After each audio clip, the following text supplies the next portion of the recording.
मित्रांनो नमस्कार, कसे आहात सगळे?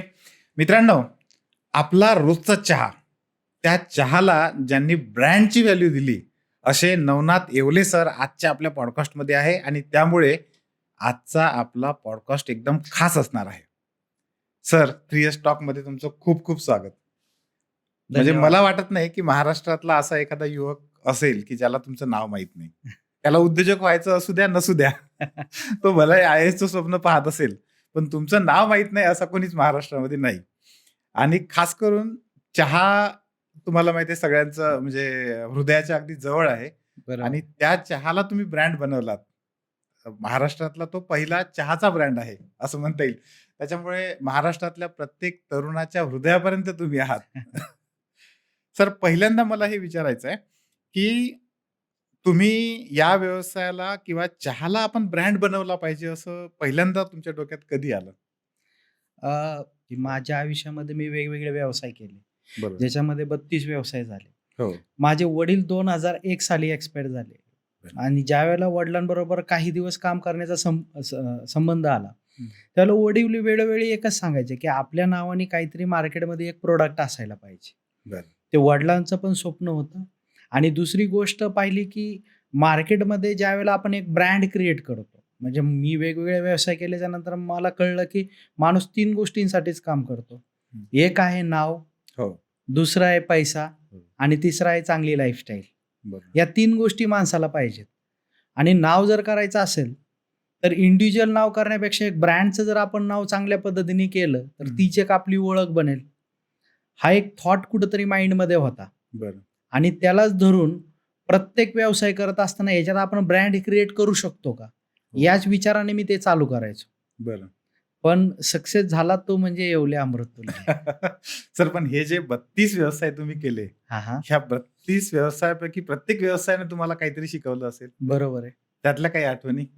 100% म्हणजे कोणताही व्यवसाय आपण ज्यावेळेला करतो, हो. त्यावेळेला प्रत्येकाला असं वाटतं, की हा व्यवसाय फेल गेला तर माझे पैसे जातील आणि त्या भीतीने तो व्यवसाय करत नाही. पण माझा अनुभव वेगळा आहे. मला असं वाटतं, की आपण व्यवसाय केल्याच्या नंतर एक तर तो व्यवसाय सक्सेस झाला तर तुम्हाला पैसे मिळतील बरोबर आहे. आणि व्यवसाय सक्सेस नाही झाला तर अनुभव मिळेल. बरोबर. म्हणजे नुकसान काहीच नाही. हो. मग प्रत्येक व्यवसायाने बऱ्याच गोष्टी शिकवल्या. हो. जसं रोडवरती भाजीपाला विकायचो. बरं. त्यावेळेला त्या भाजीच्या गड्डीने मला शिकवलं, की "अरे, तुझं स्वप्न ऑडी गाडी घ्यायचं आहे हं. आणि जर भाजीची गड्डी तू विकत बसला ₹10 तर तुझी ऑडी गाडी येईल का?" बरोबर. मग त्या धंद्याने मला ते शिकवलं, की नाही तू ऑडी गाडीसाठी तू दुसरं काहीतरी काम केलं पाहिजे. हो. मग मी दुसरं काम करायला जायचो. बरं. मग दुसरं काम केल्याच्यानंतर प्रत्येक कामामध्ये मला तीच गोष्ट जाणवायची. बरं. कारण मला असं वाटायचं, की जोपर्यंत मी धंदा मोठा करणार नाही, तोपर्यंत माझं स्वप्न मोठं होणार. स्वप्न जी मोठी आहेत, ती पूर्ण होणार नाहीत. हं. मग असं करत असताना प्रत्येक धंद्यामध्ये कुणी मला पैसा शिकवला, कुणी लोकांबरोबर कसं बोलायचं ते शिकवलं कोणत्या बरं. धंद्याने. बरं. कोणत्या धंद्यामध्ये हे शिकवलं, की तू इन्व्हेंटरी मॅनेजमेंट कशी करायची. बरं. कोणत्या धंद्याने शिकवलं, की तुला जर एखादा व्यवसाय करायचा असेल, हो. तर ते व्यवसाय करत असताना व्यवसायाचं पहिलं प्लॅनिंग करत जा. बरं. उगाच घाई-गडबडीमध्ये निर्णय घेत जाऊ नको. हां. असं प्रत्येक व्यवसायाने मला काही ना काहीतरी शिकवलं. आणि हे 32 व्यवसाय करायसाठी आणि हा अनुभव घेण्यासाठी किती वर्ष लागले? 2000 पासून हो. मी सुरुवात केली काम करायला. बरं. तर मला 2017ला आपण म्हणतो ना, की बरेच संशोधन केल्याच्या नंतर काहीतरी हाती लागलं. हो, हो. तो म्हणजे तो चहा आणि हो. मग त्याला घेऊन म्हणजे जवळ-जवळ 2000 पासून आता 2026 आहे. 26 बरं. वर्ष झाले. बरोबर. तर हा 26 वर्षाचा पूर्ण अनुभव आहे. पण सक्सेस मिळायला 17 वर्ष लागली. समुद्र मंथनातून अमृत निघालं होतं. तुमच्या एवढ्या सगळ्या 32 व्यवसायाच्या ह्याच्यातून अमृत तुल्य येवले आला असं म्हणता येईल आपल्याला. येस. सर, मी आता बघतो तुम्ही जेव्हा हे सगळं सांगत होतात, आपले जे तरुण आहेत, खास करून महाराष्ट्रातले, हां. बाहेरच्या तरुणांबद्दल मी नाही बोलणार, पण महाराष्ट्रातले तरुण अ, आमचं ज्ञानज्योती एज्युकेशन आहे, त्याच्यामुळं एज्युकेशनच्या बाबतीत, स्पर्धा परीक्षेच्या बाबतीमध्ये आणि वेगवेगळ्या निमित्तानं वेगवेगळ्या कॉलेजेसला वगैरे मी खूपदा जात असतो. हं, हं. तरुणांशी बोलत असताना हे सगळ्यात जास्त जाणवतं, की एखादा दुसरा काहीतरी केला त्यांनी प्रयत्न आणि तो नाही सक्सेसफुल नाही झाला, हं. की त्याची सगळी उमेद जी आहे ती डाऊन होऊन जाते बरोबर. आणि तो मग निगेटिव्ह विचार करायला लागतो. तुम्ही एवढे सगळे 32 व्यवसाय करत असताना सुद्धा तुमची उमेद कशी टिकवून ठेवली? व्यवसाय करत असताना क्षेत्र कोणतंही असो, हो. आयुष्यात कष्टाला पर्याय नाही आणि बरं. कष्ट जर प्रामाणिक असेल, तर यशाला पर्याय नसतो. म्हणजे ज्यावेळेला मी वेगवेगळे व्यवसाय करत होतो, सगळ्यात महत्त्वाची गोष्ट ह्या व्यवसायामध्ये करत असताना मला एकच दिसायची, ती म्हणजे तुमचं स्वप्न मोठं असायला पाहिजे. बरं. आणि ज्यावेळेला तुमचं स्वप्न मोठं असतं, त्यावेळेला तुमच्या ॲक्शन पण मोठ्या असतात. बरं. तुमचे विचार पण मोठे असतात. आणि ॲक्शन, स्वप्न ज्यावेळेला मोठं असतं, त्यावेळेला तुम्हाला निगेटिव्ह आणि पॉझिटिव्ह या 2 ज्या गोष्टी आहेत, हो. यांच्यापासून सावध राहायचं. बरं. म्हणजे निगेटिव्ह म्हणजे मार्केटमध्ये असे लोक आहेत, हो. जे तुम्ही म्हणताल, "अरे, हा किती व्यवसाय चेंज करतोय. हां. हा सारखाच बदलतोय." बरोबर. मग ते परिवारातील लोकं असू शकतात, नातेवाईक असू शकतात किंवा हो. बाहेरचे लोकं असू शकतात. हं. तर या डिस्ट्रॅक्शनपासून आपल्याला थोडंसं अलिप्त राहायचंय. बरं. तुम्ही जे करताय ते योग्य करताय. तुम्ही एक व्यवसाय करताय, तो व्यवसायात सक्सेस मिळाला, तो तुमचा सक्सेस आहे. बरोबर. फेल्युअर मिळालं, तर तुम्हाला अनुभव मिळतोय. हो. तुम्ही नवीन व्यवसायामध्ये इम्प्लिमेंट करा आणि पुढे चाला. बरोबर. किंवा त्याच व्यवसायामध्ये तो अनुभव घेऊन तुम्ही अजून पुढे काही डिसिजन घ्या, तो घ्या. हं. पण निगेटिव्हिटीपासून थोडंसं लांब राहा. अच्छा. हां, मग ज्यावेळेला आपण निगेटिव्हिटीपासून लांब राहतो, त्यावेळेला आपण नेहमी पॉझिटिव्ह राहतो. तर मी स्वतःला नेहमी हेच समजवायचं, की अरे मला निगेटिव्ह नाही व्हायचं. हं, हं. आयुष्यामध्ये जर मी सुरुवात केली ना व्यवसाय करायला, आपलं स्वप्न आहे ना तिथपर्यंत जायचं, हो. तर 100% आपण प्रयत्न करत राहायचे. बरोबर. प्रयत्न बिलकुल सोडायचे नाहीत. हं, हं. आणि तेच प्रयत्न मला माझ्या स्वप्नांच्या दिशेने म्हणजे घेऊन जाताना मला ते दिसायला लागले. बरोबर. कारण मग कुणी मला निगेटिव्ह जरी बोलायला लागलं ना, तर मी त्यांच्यापासून अलिप्त व्हायचो, लांब जायचो. आणि पॉझिटिव्ह हो. म्हणजे व्हिडिओ बघितले तरी पॉझिटिव्ह बघायचे, बुक्स वाचले तरी पॉझिटिव्ह बुक वाचायचे. बरं. एखाद्या मित्राबरोबर जरी बोलत असलो तरी पॉझिटिव्हच बोलायचं, निगेटिव्ह बिलकुल. म्हणजे जो बिझनेसमध्ये फेल गेलाय त्याच्याबद्दल बोलायचंच नाही. अच्छा. मी अजून काय करू शकतो? हो. अजून पुढचं प्लॅनिंग कसं करू शकतो? कसा मी पुढे जाऊ शकतो? हं, या हं. गोष्टीकडे मी जास्तीत जास्त लक्ष द्यायचं. आणि मला असं वाटतं, की तुम्ही जास्त निगेटिव्ह गोष्टींकडे लक्ष देण्यापेक्षा तुम्ही पॉझिटिव्ह गोष्टींकडे लक्ष दिलं, बरं. तर 100% व्यवसायात जरी अडी-अडचण आली, तर जी गोष्ट होऊन गेली तिच्याकडे लक्ष नका देऊ. बरोबर. पण आता पुढं आपल्याला काय करू शकतो आपण, याच्याकडे हो. जर आपण लक्ष दिलं, तर 100% आपल्याला जिकडे जायचंय आपण तिकडे जात असतो आणि आपला माइंड स्टेबल राहतो. बरोबर. मला असं वाटतं. कारण व्यवसाय करताना माइंडसेट हा फार महत्त्वाचा आहे. हो. आपल्या माइंडमध्ये कोणते विचार आहेत, त्या विचारावरती आपली प्रगती होत असते. बरोबर आहे. त्यामुळे आपल्या माइंडमधले विचार हे आपण नेहमी चांगले ठेवले पाहिजे. हो. ते निगेटिव्ह विचार आपल्या माइंडमध्ये नसायला पाहिजे. बरोबर. आणि हेच पॉझिटिव्ह विचार जे आहेत, जे हो. मला ह्या व्यवसायामध्ये वेगवेगळे व्यवसाय करत असताना हो. मला ह्या गोष्टीचा खूप जास्त फायदा झाला. सर, तुमचा हा सगळा प्रवास जेव्हा तुम्ही सांगत होतात ना, हां. म्हणजे 3 शब्द मला आठवत होते खास राहून. एक तर जिद्द, येस. प्रचंड जिद्द आहे. जे मी सांगितलं तुम्हाला, की खूप कमी लोकांमध्ये असते. हं. म्हणजे 32 व्यवसायामधून जाऊन 33वा अमृत काढणं हे काही वाटते तेवढं सोपं नाहीये. तुम्ही सांगत जरी असलात तरी ते वाटते तेवढं सोपं नाही, पहिली गोष्ट. दुसरं तुमची चिकाटी. म्हणजे मला मोठं व्हायचं आहे आणि मोठं करायचं आहे, ही चिकाटी खूप आहे. सर, तिसरा घटक मला असं वाटतं, की याच्यामध्ये बुद्धिमत्ता हा पण एक घटक आहे. बरोबर आहे. तुम्ही प्रत्येक वेळेस ती तुमची मेंटॅलिटी जी आहे ती कंटिन्युअस वर करत गेलात. येस. एक सर्वसाधारण ज्याला उद्योजक बनायचं आहे, अशा एखाद्या युवकाच्या वतीनं मला हा प्रश्न विचारायचा आहे. ह्या तिन्हीमध्ये सगळ्यात महत्त्वाचं काय? माइंडसेट. अच्छा. हां. जसं तुम्ही बुद्धिमत्ता सांगितलं. हो. हा फार महत्त्वाचा. जिद्द, सातत्य, चिकाटी हे नंतर येतात. बरं. बरोबर. म्हणजे मी प्रत्येक वेळेला मी एक गोष्ट सांगत असतो, की तुम्ही कोणाच्या पोटी जन्म घेताय, हो. हे तुमच्या हातामध्ये नाही. तुमचा रंग कोणता असावा, हे तुमच्या हातामध्ये नाही. पण हं. तुम्ही गरीब म्हणून जन्माला आलात आणि गरीब म्हणूनच मेला, हं. तर हे तुमच्या हातामध्ये होतं, की तुम्हाला श्रीमंत होता आलं असतं. बरोबर. मग ते का होत नाही? तर ते हं. विचारांमुळं होतं. ती हं. बुद्धिमत्ता. मी कुणाबरोबर राहतोय, कुणाबरोबर फिरतोय. म्हणजे एक एक छोटीशी गोष्ट आहे सर, की जर मी 5 ड्रिंक करणाऱ्या मुलांबरोबर मी जर असेल, हो. तर 6वा ड्रिंक करणारा मी असेल. हो. पण 100. 5 उद्योजक मुलांबरोबर मी असेल, हो. तर 6वा उद्योजक मी असेल. मी कुठं थांबायचं? हं. त्यांनी माझे काय विचारांची प्रगती होणार? त्याच्यावरती सगळ्या गोष्टी अवलंबून असतात. बरोबर. म्हणून मोठे पण आपल्याला घरामध्ये नेहमी सल्ला देत असतात, की चांगल्या मुलांबरोबर राहा, चांगले विचार कर. हं. म्हणजे आचार, विचार आणि व्यवहार हे जर चांगलं असेल, तर हो. तुम्हाला 100% यश मिळतंच. बिलकुल. मग तीच गोष्ट आहे सर, व्यवसाय करत असताना बुद्धिमत्ता ही फार महत्त्वाची आहे. आणि हो. मला असं वाटतं, की जसं आपण एखादा मोबाईल घेतो, किंवा एखादा आपण पीसी घेतो, लॅपटॉप घेतो. हो. त्याच्यामध्ये जे आपण टाकणार आहे ना सर, तेच आपल्याला दिसतं. मग सेम गोष्ट आहे, हो. की तुमच्या माइंडमध्ये तुम्ही काय टाकणार आहे? येस, मला हे करायचं हे अचीव्ह करायचंय आणि त्यासाठी मला किती कष्ट करावे लागले, किती प्रयत्न करावे लागले. मला अपयश येणार आहे. बरोबर. पण त्या अपयशाच्या छाताडावरती मला यशाचा झेंडा गाडायचा आहे. ही जो ज्यावेळेला जिद्द तुमच्या माइंडमध्ये तयार होती ना सर, हो, हो. त्यावेळेला करत असताना मग तुमच्या पुढं पैसा हा सेकंडरी आहे. बरोबर. त्याच्यानंतर काम हे सेकंडरी आहे. हो. अपयश सेकंडरी आहे. बरं. पहिलं तर आहे माइंडसेट. मी बरं. ठरवलंय ना मी जिंकणार आहे, तर मी जिंकणार आहे. बस या उद्देशाने प्रयत्न करायचा आणि मला असं वाटतं, की जोही व्यक्ती हा पॉडकास्ट पाहत असेल हो. आणि त्या मुलाला असं वाटत असेल, की "अरे मी तर काय कुठं राहतोय? माझ्या तर आजूबाजूला म्हणजे मी आज जरी विचार केला, तर माझ्याकडे आज खायचे वांदे आहेत हो. आणि मी ऑडीचा विचार करायचा, BMWचा विचार करायचा." मला असं वाटतं, ऑडी, BMW हं. ही तुम्ही आज जरी स्वप्न पाहिले, तरी आज तुम्हाला विकत घेत नाहीये. हो. म्हणजे स्वप्न विकत घ्यायला पैसे पडत नाही. पण ॲटलीस्ट तुम्ही ती स्वप्न तर बघा. बरोबर. तुम्ही ते व्हिज्युअलायझेशन केलं, तुमच्या माइंडमध्ये आलं, तर तुम्ही ती घेणार आहे किंवा ती अचीव्ह करण्यासाठी प्रयत्न करणार आहे. बरोबर. त्यामुळे ज्या ठिकाणी तुम्ही आहात, त्या ठिकाणी योग्य आहात. फक्त आता योग्य विचार करण्याची गरज आहे बरोबर. आणि योग्य पद्धतीने तुम्ही विचार केला, तुमच्या बुद्धीला जे म्हणतो ना, की आपण की मी उभ्या आयुष्यात काहीच नाही करू शकत.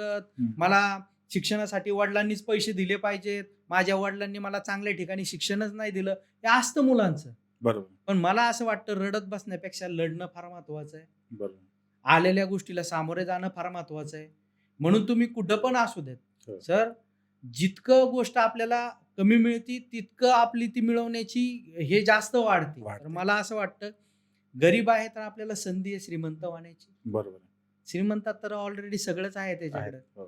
तो काय मिळवण्यासाठी प्रयत्न करणार आहे? बरोबर. त्याच्यामुळं प्रत्येक बसलेला व्यक्ती हा एका मोठ्या लेवलला जाऊ शकतो. फक्त त्याने त्या मनामध्ये विचार आणला पाहिजे हं. आणि त्या विचारासाठी आपल्या बुद्धीचं म्हणजे आपण म्हणतो बौद्धिक विकास आपला केला पाहिजे हो. आणि तो एकदा बौद्धिक विकास झाला, हो. तर तुमच्या जीवनामध्ये तुम्ही काम करत असताना तुमचे डिसिजन मेकिंग असतील, निर्णय घेण्याची जी काही तुमची हे असेल, तर हो. ती एकदम स्ट्रॉंग होती आणि एक फोकसनी तुम्ही काम करत राहता आणि ते एकदा ती बुद्धिमत्ता चांगली झाली, की तुम्ही विचार करायचा. सातत्य, प्रामाणिकपणा, जिद्द, चिकाटी ह्या सगळ्या गोष्टी ऑटोमॅटिक येतात. तुम्हाला हो. माहिती आहे हे करायचंय आणि तुम्ही करत राहा. सर, चहाला ब्रँड तुम्ही तयार केलात आणि काम सुरू केलं. पहिली मोठी अडचण कधी आली? पहिली मोठी अडचण आपण म्हणतो ना, की ज्यावेळेला तुम्ही मोठे होत असता हो. आणि मोठे होत असताना आपल्याकडं एक पद्धत असते. ज्याला आम्ही शाळेत असताना ती एक स्टोरी ऐकायचो, की खेकडा पद्धत. हो. तर बरेचसे म्हणजे सरांनी आम्हाला सांगितलं होतं, की एक अमेरिकेमध्ये प्रदर्शन भरलेलं असतं. हो. तिथं सगळ्या देशाचे खेकडे ठेवलेले असतात. हो. सगळ्या देशांच्या खेकड्यांच्या डब्याची झाकणं जी असतात ते बंद असतात हो. आणि फक्त भारताच्या डब्याच्या खेकड्याचं झाकण जे असतं ते उघडं उघडं असतं. असतं. ते सगळे प्रदर्शन होतात. प्रत्येक जणांना एकच प्रश्न पडायचा, की अरे भारताच्या डब्याचं झाकणं का ओपन आहे? हो. ज्यावेळेला प्रदर्शन संपतं, त्यावेळेला सगळेजण एकच प्रश्न विचारतात, की भारताच्या डब्याचं झाकण का ओपन आहे? तर त्याच्यामध्ये उत्तर असं होतं, की दुसऱ्या देशातले जे खेकडे आहेत, हां. एक खेकडा जर वरती चढायला लागला, तर दुसरे त्याला खालून पुश करतात आणि बाहेर फेकतात. बरं. आणि आपल्या देशाचा खेकडा असा असतो, की तो बाहेर वर निघायला लागला, की खालचा बरोबर त्याला नांगा ओढून खाली ओढत असतो. बरोबर आहे. तर असं काहीसं ज्यावेळेला आपण मोठं होत असतो, त्यावेळेला अनेक अडचणी येत असतात. हो. तशा आम्हाला असं वाटतं, की आमच्याही ह्याच्यामध्ये ज्यावेळेला चहा चालू केला, आम्ही व्हिजन मोठं ठेवलं आणि हो. त्या दृष्टिकोनातून आम्ही प्रयत्न करत होतो. तर काही गोष्टी आम्ही ज्यावेळेला चालू केल्याच्या नंतर बऱ्याच गोष्टी आल्या त्याच्यामध्ये, पण आम्ही बरं. सावरलो त्या गोष्टीमधनं. अच्छा. तीच एक गोष्ट वाटते, की आतापर्यंत तर कधी अनुभवलं नव्हतं ते आणि हो. अचानक ती समोर उभी राहिली. हं. पण आपण म्हणतो ना, की एक शांत आणि संयम त्यावेळेला आम्ही ठेवला आणि त्या गोष्टीतून आम्ही बाहेर पडलो. हो. तर आमच्यासाठी ती एक खूप म्हणजे माझ्यासाठी तर प्रेशर देणारी गोष्ट होती. कारण मी असा 5-5, 6-6 तास कंटिन्यू मी बोलत असतो. बरं. पण ज्यावेळेला मला त्या गोष्टीचं एक्सप्लेनेशन द्यायचं होतं, हो. त्यावेळेला म्हणजे रात्री 12 वाजता आम्ही व्हिडिओ बनवायला सुरुवात केली होती, तर पहाटे 6 वाजले होते. व्हिडिओ होता 3 मिनिटाचा, पण एवढा वेळ गेला, एवढा प्रेशर होता त्या बरं. गोष्टीचा. बरं. पण ज्यावेळेला तो व्हिडिओ अपलोड केला, त्यावेळेला ज्या कमेंट येत होता हो. त्याच्यामुळे एकदम असा रिलीफ मिळाला होता, की येस म्हणजे प्रत्येक नाण्याला 2 बाजू असतात. एक असते पॉझिटिव्ह आणि एक असते निगेटिव्ह. बरोबर आहे. आणि ते दिसलं, हो. की चला जे लोकं आपल्या बाजूने बोलतायत पॉझिटिव्ह आहेत. हो. याचा अर्थ काय आहे, तर आपण येस हे करू शकतो. बरोबर. त्याच्यामुळे व्यवसाय करत असताना फेल्युअर्स छोटे नाही मोठे कसलेही येऊ द्यात. हो. पण ते येतच राहणार आहेत. आपण हं. नाही म्हटलं तरी ते येणारच आहेत. मग बरोबर. आले तर ते सॉल्व्ह करायचे आणि पुढे जायचं. बरोबर. सर, जेव्हा मी छोटे-मोठे जे उद्योग चालवणारे आपले युवक असतात त्यांच्याशी भेटतो. अनेकदा असं होतं, खूप लोकांना असं वाटतं, की उद्योगात जर मोठं व्हायचं असेल तर कोणतरी गॉडफादर पाहिजे. कोणाला वाटतं, की खूप पैशाचं पाठबळ पाहिजे. येस. घरून काहीतरी पाहिजे. असं असं खूप असतं. बरोबर आहे. तुम्हाला काय वाटतं? मला असं वाटतं, की गॉडफादर पाहिजे आणि ते गॉडफादर तुम्हीच आहात. म्हणजे स्वतःच. स्वतःच आहात. बरं. जोपर्यंत तुम्ही स्वतः त्या गोष्टीचा विचार नाही करणार आहे, तोपर्यंत काही घडणार नाहीये. बरोबर. म्हणजे आपण देवापाशी गेलो आणि देवाला मागितलं, की देवा मला मोठं कर, माझं भलं कर, आयुष्याचं कल्याण कर, सगळ्या गोष्टी देवाला मागितल्या. देव अगोदर हा प्रश्न विचारतो, आधी तू प्रयत्न तर कर. हं. म्हणजे प्रयत्न हे स्वतःला करायचेत. बरोबर आहे. गॉडफादर नंतर येतो. हो. आणि असे गॉडफादर तुम्ही सकाळी उठल्याच्या नंतर रात्री झोपेपर्यंत भरपूर भेटतात सल्ले देणारे. बरोबर. म्हणजे ते काही ना काहीतरी आपल्याला शिकूनच जातात सर. हो. पण आयुष्यात स्वतःचा गॉडफादर स्वतःचा असतो. तुम्हाला जर आयुष्यात मोठं व्हायचं आहे ना, हो. तर स्वतःसारखा उत्तम गुरु कोणताच नाहीये. गुरु हा असावा. असे भरपूर गुरु आहेत. मग ते प्रत्येक क्षेत्रामधले असतात. ते बरोबर. नंतर आले. हो. पण आधी स्वतःचे गुरु व्हा. तर बरोबर. ज्यावेळेला आपण अ, अनुभवातून गोष्ट एखादी शिकलो, हो. मग ती पुढे तुम्ही काय इम्प्लिमेंट केली? म्हणजे ज्यावेळेला मी 32 व्यवसाय केले. मला प्रत्येकजण म्हणाला, "त्या व्यवसायातून शिकला काय?" आणि तुमचा गुरु कोण? मला बरोबर. विचारलं जातं. तर मी म्हणतो, "अनुभव हा माझा गुरु आहे." हो. अनुभव मला बऱ्याच गोष्टी शिकवतो. मग ते अनुभव कुठून आला? हं, हं. तर मी स्वतः प्रॅक्टिकली तो घेतला. बरं. त्याच्यातून तो आला आणि मग ती मी इम्प्लिमेंट केली किंवा मी काही लोकांचं ऐकलं हो. आणि मला असं वाटलं, की नाही ही गोष्ट योग्य नाही, तर ही नाही केली पाहिजे. बरोबर. म्हणजे ऐकलं जरी दुसऱ्याचं, तरी ते स्वतःचं परत आपल्याला विचार करावा लागतो, की ही गोष्ट आपण करतोय ती बरोबर आहे या चुकीची आहे. बरोबर आहे. तर त्या दृष्टिकोनातून आपल्यालाच विचार करावा लागतो. हं. म्हणून मला असं वाटतं, की आपला गॉडफादर आपणच असतो. बरोबर. मी जर विचार केला, म्हणजे इलॉन मस्कने विचार केला, की मला चंद्रयान घेऊन जायचंय, हो. तरच नेणार आहे. त्यांचा बरोबर. गॉडफादर कोण नाहीये, की कुणीतरी सांगितलं चंद्रयान तू ने, हो. मग त्यांनी विचार केला आणि मग ते घेऊन जाणार आहे. नाही. हं. तुम्हाला असं वाटलं, की आयुष्यात तुम्हाला मोठं व्हायचंय हो. आणि मोठं होण्यासाठी मला काहीतरी करायचंय बरोबर. आणि ते काय करायचं हे जोपर्यंत तुम्ही ठरवत नाही, हो. तोपर्यंत काहीच नाही होणार आहे. मी विचार केला, हं. की मी जिमला जाणार आहे, मी व्यायाम करणार आहे आणि मी चांगली बॉडी करणार आहे. मी जिमला तर गेलोय. पण माझा जो ट्रेनर आहे त्यांनी मला सांगितलं, की "तू असा-असा व्यायाम कर" हं. आणि तो मला करून दाखवतोय. व्यायाम त्याने केला. मी केलाच नाही. मी उभाच राहिलो. तर बॉडी बरोबर. त्याची बनणार आहे, माझी नाही बनणार आहे. त्याच्यामुळं मला असं वाटतं, की शिकवणार जरी तो असला तरी फॉलो करणारे आपण आहोत बरोबर. आणि आपल्याला जे आलेले अनुभव आहेत त्याच्यातून आपण जेवढं शिकल हो. तेवढं फार गरजेचं आहे. आणि मला असं वाटतं, की फार कमी लोकं असतात, जे स्वतः चुका करतात आणि त्याच्यामधून शिकतात. बरोबर. आणि काही लोकांना जसं म्हणतो, की अनुभवाची गरज लागते. हो. पण गॉडफादरची नाही, की कोणतरी एखादा मोठाच माणसाचा आपल्या डोक्यावरती हात असावा हं. आणि मगच आपण मोठं होईल. माझ्या डोक्यावर नव्हता कोणत्या मोठ्या माणसाचा हात. पण हं. तुम्ही पाहिलं असेल, की जगामध्ये जेवढे पण लोकं सक्सेसफुल झालेले आहेत, हो. ते तुम्हाला 90% लोकं असे दिसतील, की त्यांच्या डोक्यावरती कुठल्याच गॉडफादरचा हात नव्हता. हं. त्यांच्यामध्ये जिद्द, चिकाटी, सातत्य, प्रामाणिकपणा, मोठं विजन आणि ती करण्याची क्षमता होती. म्हणून त्यांनी ते केलं. हं. तुमच्या विचारांमध्ये जेवढी क्रांती आहे, तेवढी कशामध्येच नाहीये. तर मला असं वाटतं, की तुम्ही माइंडमध्ये ठेवलं, की मला गॉडफादर पाहिजे, हो. तर तुम्हाला पाहिजेच. आणि तुम्ही जर विचार केला, की मला गॉडफादर नकोय, हो. कुणी गॉडफादर नसला, हो. तरी मी कुणाचा तरी गॉडफादर होईल. या बरोबर. दृष्टिकोनातून ज्यावेळेला तुम्ही प्रयत्न करायला चालू करसाल, त्यावेळेला तुम्हाला आयुष्यामधले रस्ते सगळे ओपन आहेत आणि तुम्हाला ते खुले रस्ते दिसतील आणि त्याच्यावर चालताना तुम्ही एकटेच असाल. पण तुम्ही जोपर्यंत म्हणजे चालत राहाल, यश 100% भेटेल. त्याच्यामुळं कुठल्या गॉडफादरची मला असं वाटतं, की कुणी अपेक्षा नाही ठेवली पाहिजे. हो. सुरुवात स्वतःपासून केली पाहिजे किंवा आपण म्हणतो ना, की मराठीमध्ये एक म्हण आहे, "मेल्याशिवाय स्वर्ग दिसत नाही." हो. तसं स्वतः केल्याशिवाय काही होणार नाही. त्याच्यामुळे स्वतः करा. कुणाची वाट बघत बसू नका. कुणी येणार आणि जादूची कांडी फिरवणार आहे आणि तुमच्या आयुष्यात काहीतरी फार मोठा बदल होणार आहे, असं काही नाहीये. हो. सुरुवात जिथं आहे तिथून करा. जे तुमच्या डोळ्यासमोर आहे, जे तुम्हाला आवड आहे, हो. ज्याच्यात तुम्हाला असं वाटतंय मी करू शकतो, तिथपासून सुरुवात करा. असं हे मला वाटतं. करू म्हणून दिवस ढकलणारवाल्यांसाठी हे खूप महत्वाचं आहे. कारण आपल्याकडे मी बघतो, की असे शेकडो मुलं मी बघतो. हां, आज करू, उद्या करू, आपण मोठं काहीतरी करू, असं करू, तसं करू. पण त्या चर्चांमध्ये सगळं आयुष्य निघून जातं. बरोबर आहे. अर्ध्यापेक्षा जास्त आयुष्य निघून जातं. बरोबर आहे. सर, ह्या टप्प्यावर मला तुम्हाला पुन्हा एक म्हणजे जे अनेक लोकांच्या मनात शंका असते, तीच शंका तुम्हाला विचारायची आहे, त्याच सगळ्या युवकांच्या माध्यमातून. हं, लोकांना वाटतं, की मारवाडी नाहीये मी, गुजराती नाहीये, मला माझे वडील धंदा करत नव्हते, आजोबा करत नव्हते, मला कुठलीच म्हणजे हे नाहीये, ट्रॅडिशन काहीच नाहीये. हं, या लोकांना त्यांच्या ब्लडमध्येच धंदा असतो, बिझनेस असतो. हं, त्याच्यामुळे मग मला यांच्या तुलनेत नाही करता येणार. हं, हं. अशी भीती कधीतरी तुम्हाला आली का तुमच्या डोक्यामध्ये कधी? नाही, अशी भीती म्हणजे कधीच आली नाही त्या डोक्यामध्ये. कारण हं. व्यवसायाचं बाळकडू मला लहानपणापासूनच मिळालं. कारण वडील व्यवसायामध्ये होते बरं. आणि मलाही असं वाटायचं की नाही व्यवसायामध्येच वडील आपण. कोणत्या व्यवसायात होते सर? वडील म्हणजे 1983 पासून आमचा चहाचा व्यवसाय होता हो. आणि वडील दुधाचा व्यवसाय करायचे. बरं, ते रतिबाचं दूध वगैरे त्यांनी पहिलं अमृततुल्यमध्ये काम केलं आणि बरं, नंतर बंधूंला वगैरे तिथं सेट करून मग त्यांनी म्हशी घेऊन मग ते त्यांनी स्वतःचा दुधाचा व्यवसाय चालू केला होता. बरं. मग एकत्रच कुटुंब असल्यामुळे वडील ते करायचे हो. आणि मग माझं शिक्षण 10वी पूर्ण झाल्याच्या नंतर मी वडिलांबरोबरच असायचो. त्यामुळे बरं. मला कधी असं जाणवलं नाही की व्यवसायामध्ये आपण अपयश होऊ शकतो किंवा आपल्याला मिळू नाही शकत. हो. पण एक गोष्ट नेहमी जाणवायची, जे पण काय करणार ना ते उत्तम करणार सर. बरं. म्हणजे हे प्रत्येकाने ठरवलं पाहिजे. मग तो हं. व्यवसाय असू नाही तर नोकरी असो. बरं. आपण प्रामाणिकपणाने आपण जर मेहनत असेल आणि हो. आपल्या माइंडमध्ये असेल, की नाही येस मला हे करायचं तर 100% होऊ शकतं. आता दुसरी गोष्ट म्हणजे ते काम करत असताना मला बरेचसे असे अनुभव आले. हं, हं. म्हणजे मी ज्यावेळेला मसाल्याचं मला प्रशिक्षण घ्यायचं होतं. कारण बरं, मला मसाल्याचा व्यवसाय करायचा होता. बरं. त्यावेळेला प्रशिक्षण घेत असताना मी काही आता त्याच्यामध्ये पाहिलं तर मारवाडी लोकं भरपूर आहेत.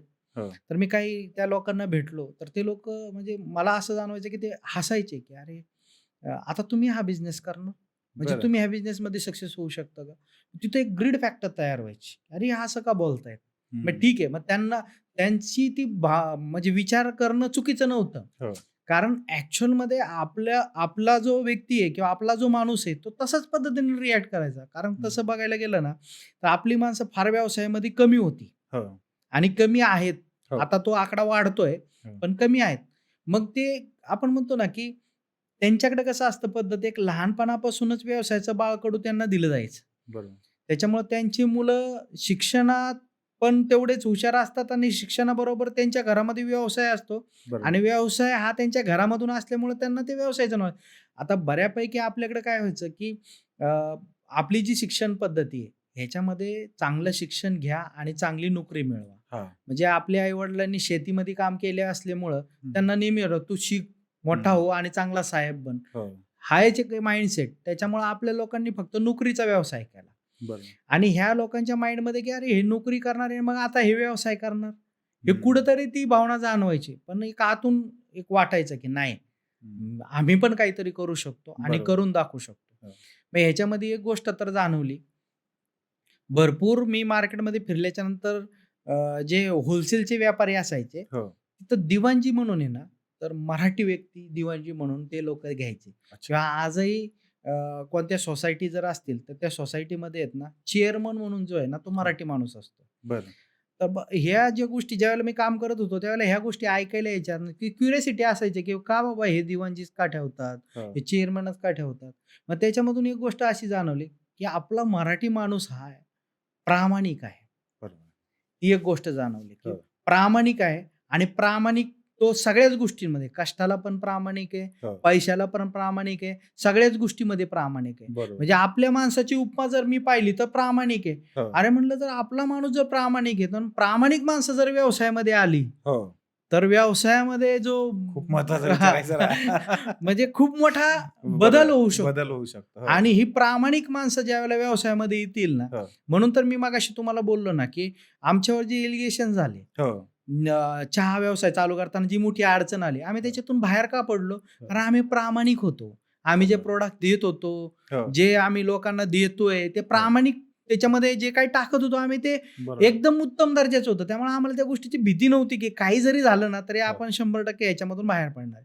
मग हं. सेम गोष्ट आहे, की हो, आपला माणूस हा व्यवसायामध्ये आलेला नाही, हो. पण ज्यावेळेला तो पडणार, हो. तो प्रामाणिक आहे, तो जिद्दी आहे. हो. त्याच्यात म्हणजे आपण म्हणतो ना, की मराठा म्हणजे मोडल पण वाकणार नाही. म्हणजे बरोबर. त्यांनी एकदा ठरवलं ना, की हे करायचं, हो. तर 100% तो करू शकतो. हो. फक्त ह्याच्यामध्ये विचार करून येण्याची गरज आहे. बरोबर. आणि आल्याच्या नंतर व्यवसायाचा 100% त्यांनी अभ्यास केला आणि हो. मग व्यवसाय करायला घेतला ना, हो. तर 100% सांगतो, की आपला माणूस जो आहे व्यवसायामध्ये फेल नाही होऊ शकत. त्याच्यामुळं जे काही व्यवसायामध्ये अग्रेसर असतील, हो. मग गुजराती, मारवाडी, हिलोपी अग्रेसर असतील, हो. त्यांच्याकडे बघू नका. आपल्यात पण ते पोटेन्शियल आहे. आपण पण करू शकतो. बरोबर. ठीक आहे, आपल्याला जे काही अभ्यासामध्ये शिकवलं गेलं ते नोकरीचं, पण आजकाल इन्स्टिट्यूट आहेत, हो. जिथं तुम्हाला व्यवसाय चांगल्या पद्धतीने शिकवला जातो. हो. तुम्ही शिका, तुमची आवड ओळखा, की मला कशामध्ये आवड आहे, बरोबर. ती ओळखा आणि त्याच्यामध्ये तुम्ही शोधा, की मी ह्याच्यात मोठा व्यवसाय कसा उभा करू शकतो. बरोबर. 100% तुम्ही ती आवड ओळखून त्या रिलेटेड तुम्ही शिकलात, हो. प्रशिक्षण घ्या आणि थोडे दिवस त्या गोष्टीमध्ये काम करा आणि मग स्वतःचा व्यवसाय सुरू करा. 100% तुम्ही त्या व्यवसायामध्ये सक्सेसफुल व्हाल. त्याच्यामुळे दुसऱ्यांचा विचार करत बसू नका. आपण करू. आपण आहे हो.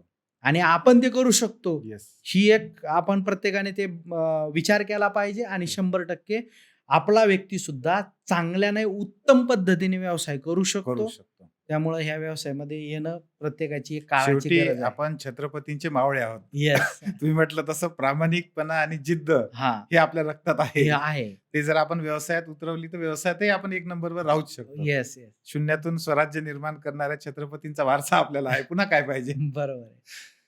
सर, हे जेव्हा तुम्ही सगळं सांगत होतात, मला पुन्हा एक गोष्ट म्हणजे आठवत होती, की जे युवक आहेत आता, हं, शिक्षण घेतलं की साहेब हो, अशी एक नॅचरल हे बनते. हं. त्याच्यामुळे अनेक लोकांना आपण व्यवसाय करावा हं. हा विचारच मुळात खूप आयुष्याच्या म्हणजे माझं स्वतःचं उदाहरण सांगतो मी तुम्हाला. मी बरोबर. आयुष्यात 2 सर्व्हिस सोडल्या हां, हां. आणि कैक वर्षाचा पिरियड गेल्यानंतर असं वाटलं की आपण स्वतःचं काहीतरी करावं. बरोबर आहे. तोपर्यंत कधी ते डोक्यातच आलं नव्हतं. असं आणि अनेक तरुणांच्या म्हणजे ह्याच्यात असं होतं. हं, हं.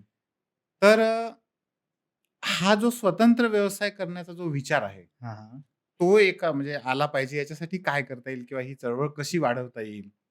प्रत्येक माणूस हा त्याला असं वाटतं कारण लहानपणापासून आपल्या माइंडमध्ये काही बिलीव्ह सिस्टम ज्या गेलेल्या आहेत, हो. त्यांना तोडणं फार गरजेचं आहे. म्हणजे एक लहान हत्तीचं पिल्लू त्याला जर साखळीने जर लहानपणीच बांधलं, हो. त्याच्या मोठा झाल्याच्या नंतर तीच साखळ त्याच्या पायामध्ये असते आणि त्याला माहिती असतं, की मी एक लाथ मारल्याच्या नंतर ती साखळ तुटू शकते. हो.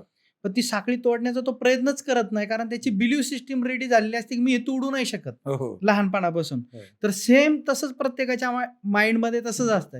अरे आपण व्यवसाय नाही करू शकत. व्यवसाय करणं एवढं सोपं नाहीये. हो. व्यवसाय हा दुसरा करू शकतो. आपण नोकरी करू शकतो. कारण नोकरी हा सेफ आहे ना. हो. नोकरीला गेलो आपल्याला पगार मिळतो मग सेफ आहे. हो. आणि व्यवसाय म्हणलं की रिस्क आहे. हो. आणि मग रिस्क नाही घेऊ शकत आपण. बरोबर. मग लहानपणापासून तेच शिकवलेलं असतं आपल्याला, की चांगला शिक. हं. चांगला हा जो शब्द असतो ना, की चांगला शिक, हो. चांगला मोठा हो हो. आणि नाव कमव, हो. चांगलंच जेव, हो. चांगलंच कर. हो. ह्या चांगल्यामुळे आहे ना, तो जो माइंडसेट बनलेला असतो, की कुठेतरी आपण ठीक आहे, आपण सगळ्याच गोष्टीत चांगला विचार करू. मग हो. व्यवसाय केला तर तोही चांगला करू ना. हो. हे डोक्यामध्ये येत नाही. पण कुठेतरी बिलीव्ह सिस्टम झालेली असते, की नाही त्याच्यामध्ये रिस्क आहे. हं. रिस्क आहे. मग जी रिस्क आहे, मग हो. ती चांगली नाहीये. मग मी नोकरी करतो, मला हं. इझिली पैसा भेटू शकतो. बरोबर. आणि मला असं वाटतं, की मी भरपूर वेळेला कार्यक्रमात बोलताना एक गोष्ट सांगतो, की एक कंपनी असते. त्या कंपनीच्या इथे एक व्यक्ती नवीन जॉइंट होतो आणि तो क्लार्क म्हणून जॉइंट होतो. बरं. आणि क्लार्क म्हणून जॉइंट होतो आणि त्याच कंपनीच्या बाहेर एक समोसे विकणारा माणूस असतो. आणि तो समोसे विकत असतो. त्यावेळेला तो टोपलीवरती समोसे विकत असतो. बरं. आता हा क्लार्क म्हणून जॉइंट झालेला याची 30 वर्ष सर्व्हिस होती आणि त्याच कंपनीमध्ये हा जनरल मॅनेजर होतो. बरं. आणि त्यावेळेला तो टोपलीत समोसे विकणाऱ्या माणसाचं एक दुकान झालेलं असतं. बरं. आणि तो जनरल मॅनेजर त्याच्या दुकानात समोसे खायला जातो आणि त्याला म्हणतो, "अरे काय?" मी म्हणतो, "मी ह्या कंपनीत आलो तेव्हा एक क्लार्क म्हणून जॉइंट झालो. आज माझ्याकडे बघ मी या कंपनीचा जनरल मॅनेजर आहे. हं. आज मला 30 वर्ष कंप्लीट झाली या कंपनीमध्ये. बरं. आणि या कंपनीमध्ये मी जनरल मॅनेजर आहे आणि आता मी ह्या पोझिशनला आहे आणि माझा जो पगार आहे तो ₹1.5 लाख माझा पगार आहे." हं. त्यावेळेला तो समोसेवाला म्हणतो, "साहेब बरोबर आहे. पण म्हणला मी तुला बघतोय, हं. ज्यावेळेला तू आला एक टपरी समोसे विकत होता. आता काय तर तू फक्त एक दुकान टाकलंय तुझं. हं. तू काय म्हणला मग आयुष्यात काहीतरी मोठं केलं पाहिजे. हं. तो म्हणला, "साहेब तुमचं बरोबर आहे, पण एक गोष्ट बोलू का?" म्हणला तुम्हाला. हं. म्हणलं, "बोला की." म्हणला, "तुम्ही ह्या कंपनीमध्ये आता जनरल मॅनेजर झाला. हं. तुम्ही जर रिटायर झाला, हं. तुमचा मुलगा जर या कंपनीत कामाला आला, तर तो जनरल मॅनेजर म्हणून राहील का?" तो हं. म्हणला, "नाही." हं. तर जनरल मॅनेजर म्हणून राहणार नाही, तर त्याला क्लार्क म्हणून सुरुवात करावी लागेल. बरोबर आहे. पण म्हणला, "मी आता जे दुकान चालवतोय, ते दुकानाचा धंदा ₹1,50,000 आहे. हं. आज माझा मुलगा ह्या गादीवर येऊन बसला, तर त्याला 1,50,000 पासून पुढे सुरुवात करायची आहे." बरोबर. म्हणजे उभ्या आयुष्यामध्ये तुम्ही जे 30 वर्ष सर्व्हिस केली किंवा हं. कष्ट केले प्रामाणिकपणाने, ते कंपनीसाठी झाले. हं. ते तुमच्या कामाला नाही आले. हं. म्हणून व्यवसायामध्ये मी जे कष्ट करणार आहे, ते माझ्या पुढच्या पिढीला कामाला येणार आहे. हो. त्यामुळे जे लोकं ऐकतायत त्यांना एकच गोष्ट सांगायची, की व्यवसायामध्ये आल्याच्या नंतर तुम्ही पुढच्या पिढीसाठी काहीतरी करणार आहे. मग त्या व्यवसायाची सुरुवात खडतर असू शकते. बरोबर. अडी-अडचणी येणार आहेत. हो.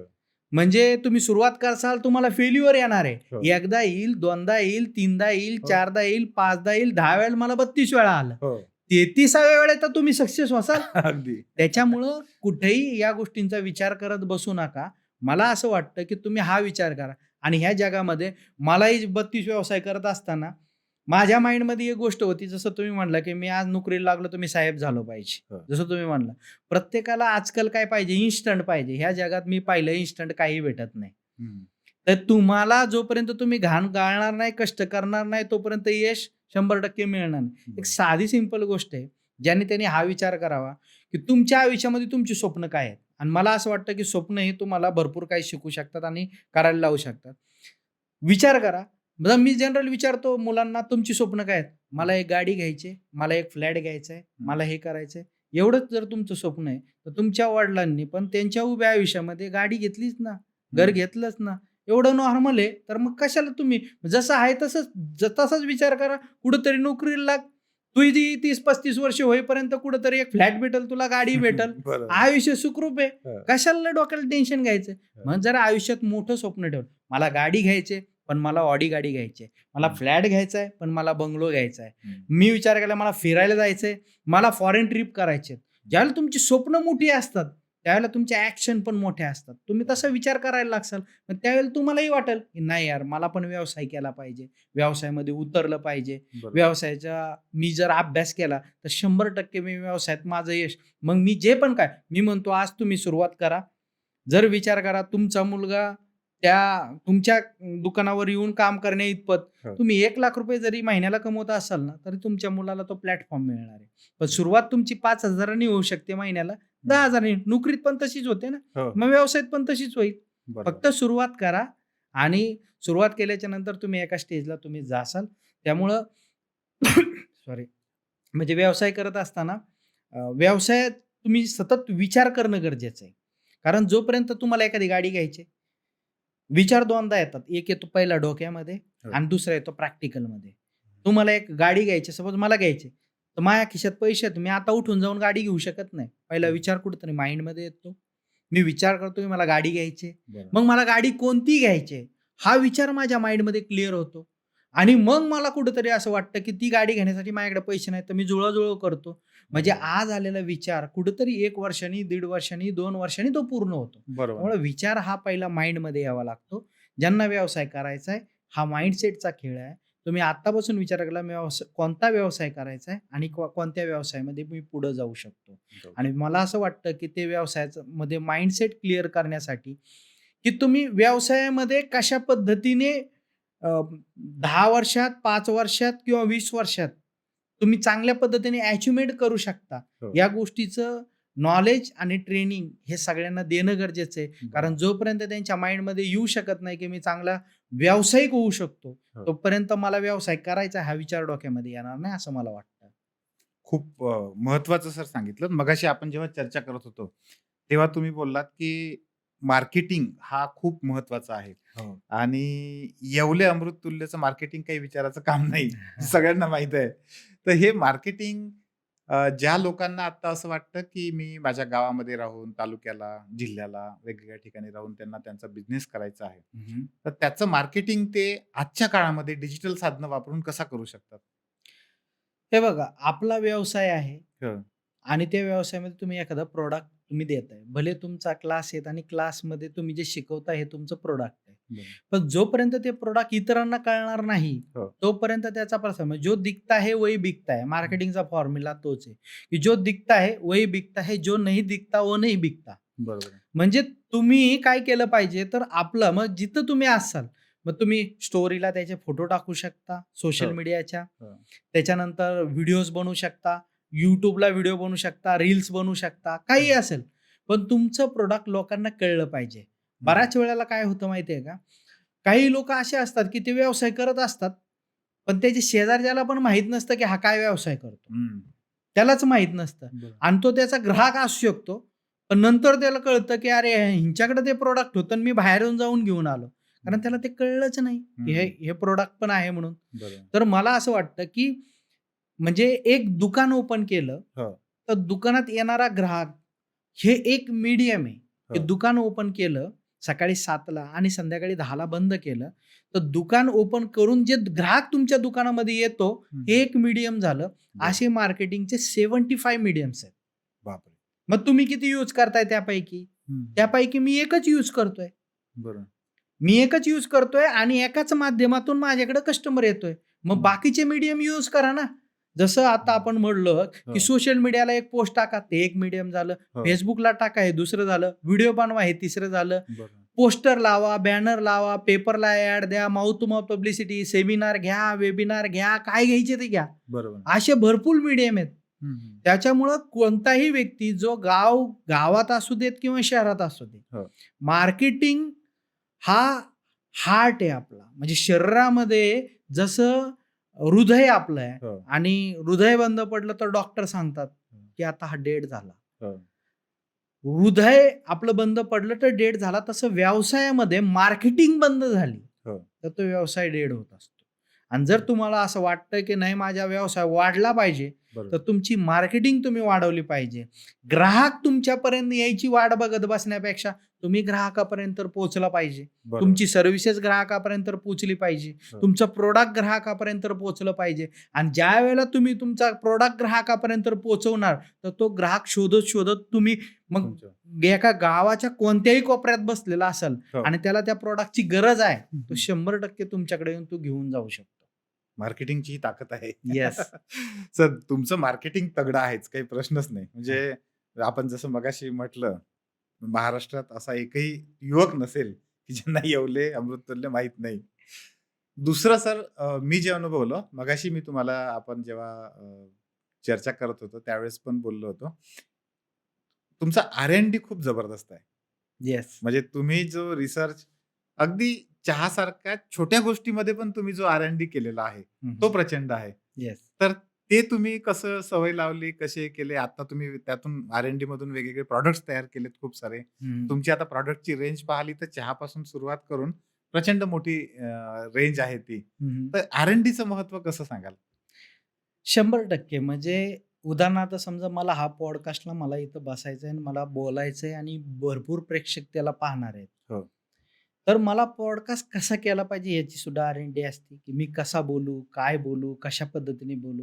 बरोबर. आणि जोपर्यंत तुम्ही एखाद्या प्रॉडक्टवरती R&D करणार नाही, कारण ज्यावेळेला तुम्ही R&D करता त्यावेळेला तुम्ही पाहता, की R&D केल्याच्या नंतर जस्ट मी हे प्रॉडक्ट बनवलं, तर हे ओके आहे का? नाही, तर तुम्ही रिजेक्ट करता. परत तुम्ही प्रॉडक्ट बनवायला घेता. हो.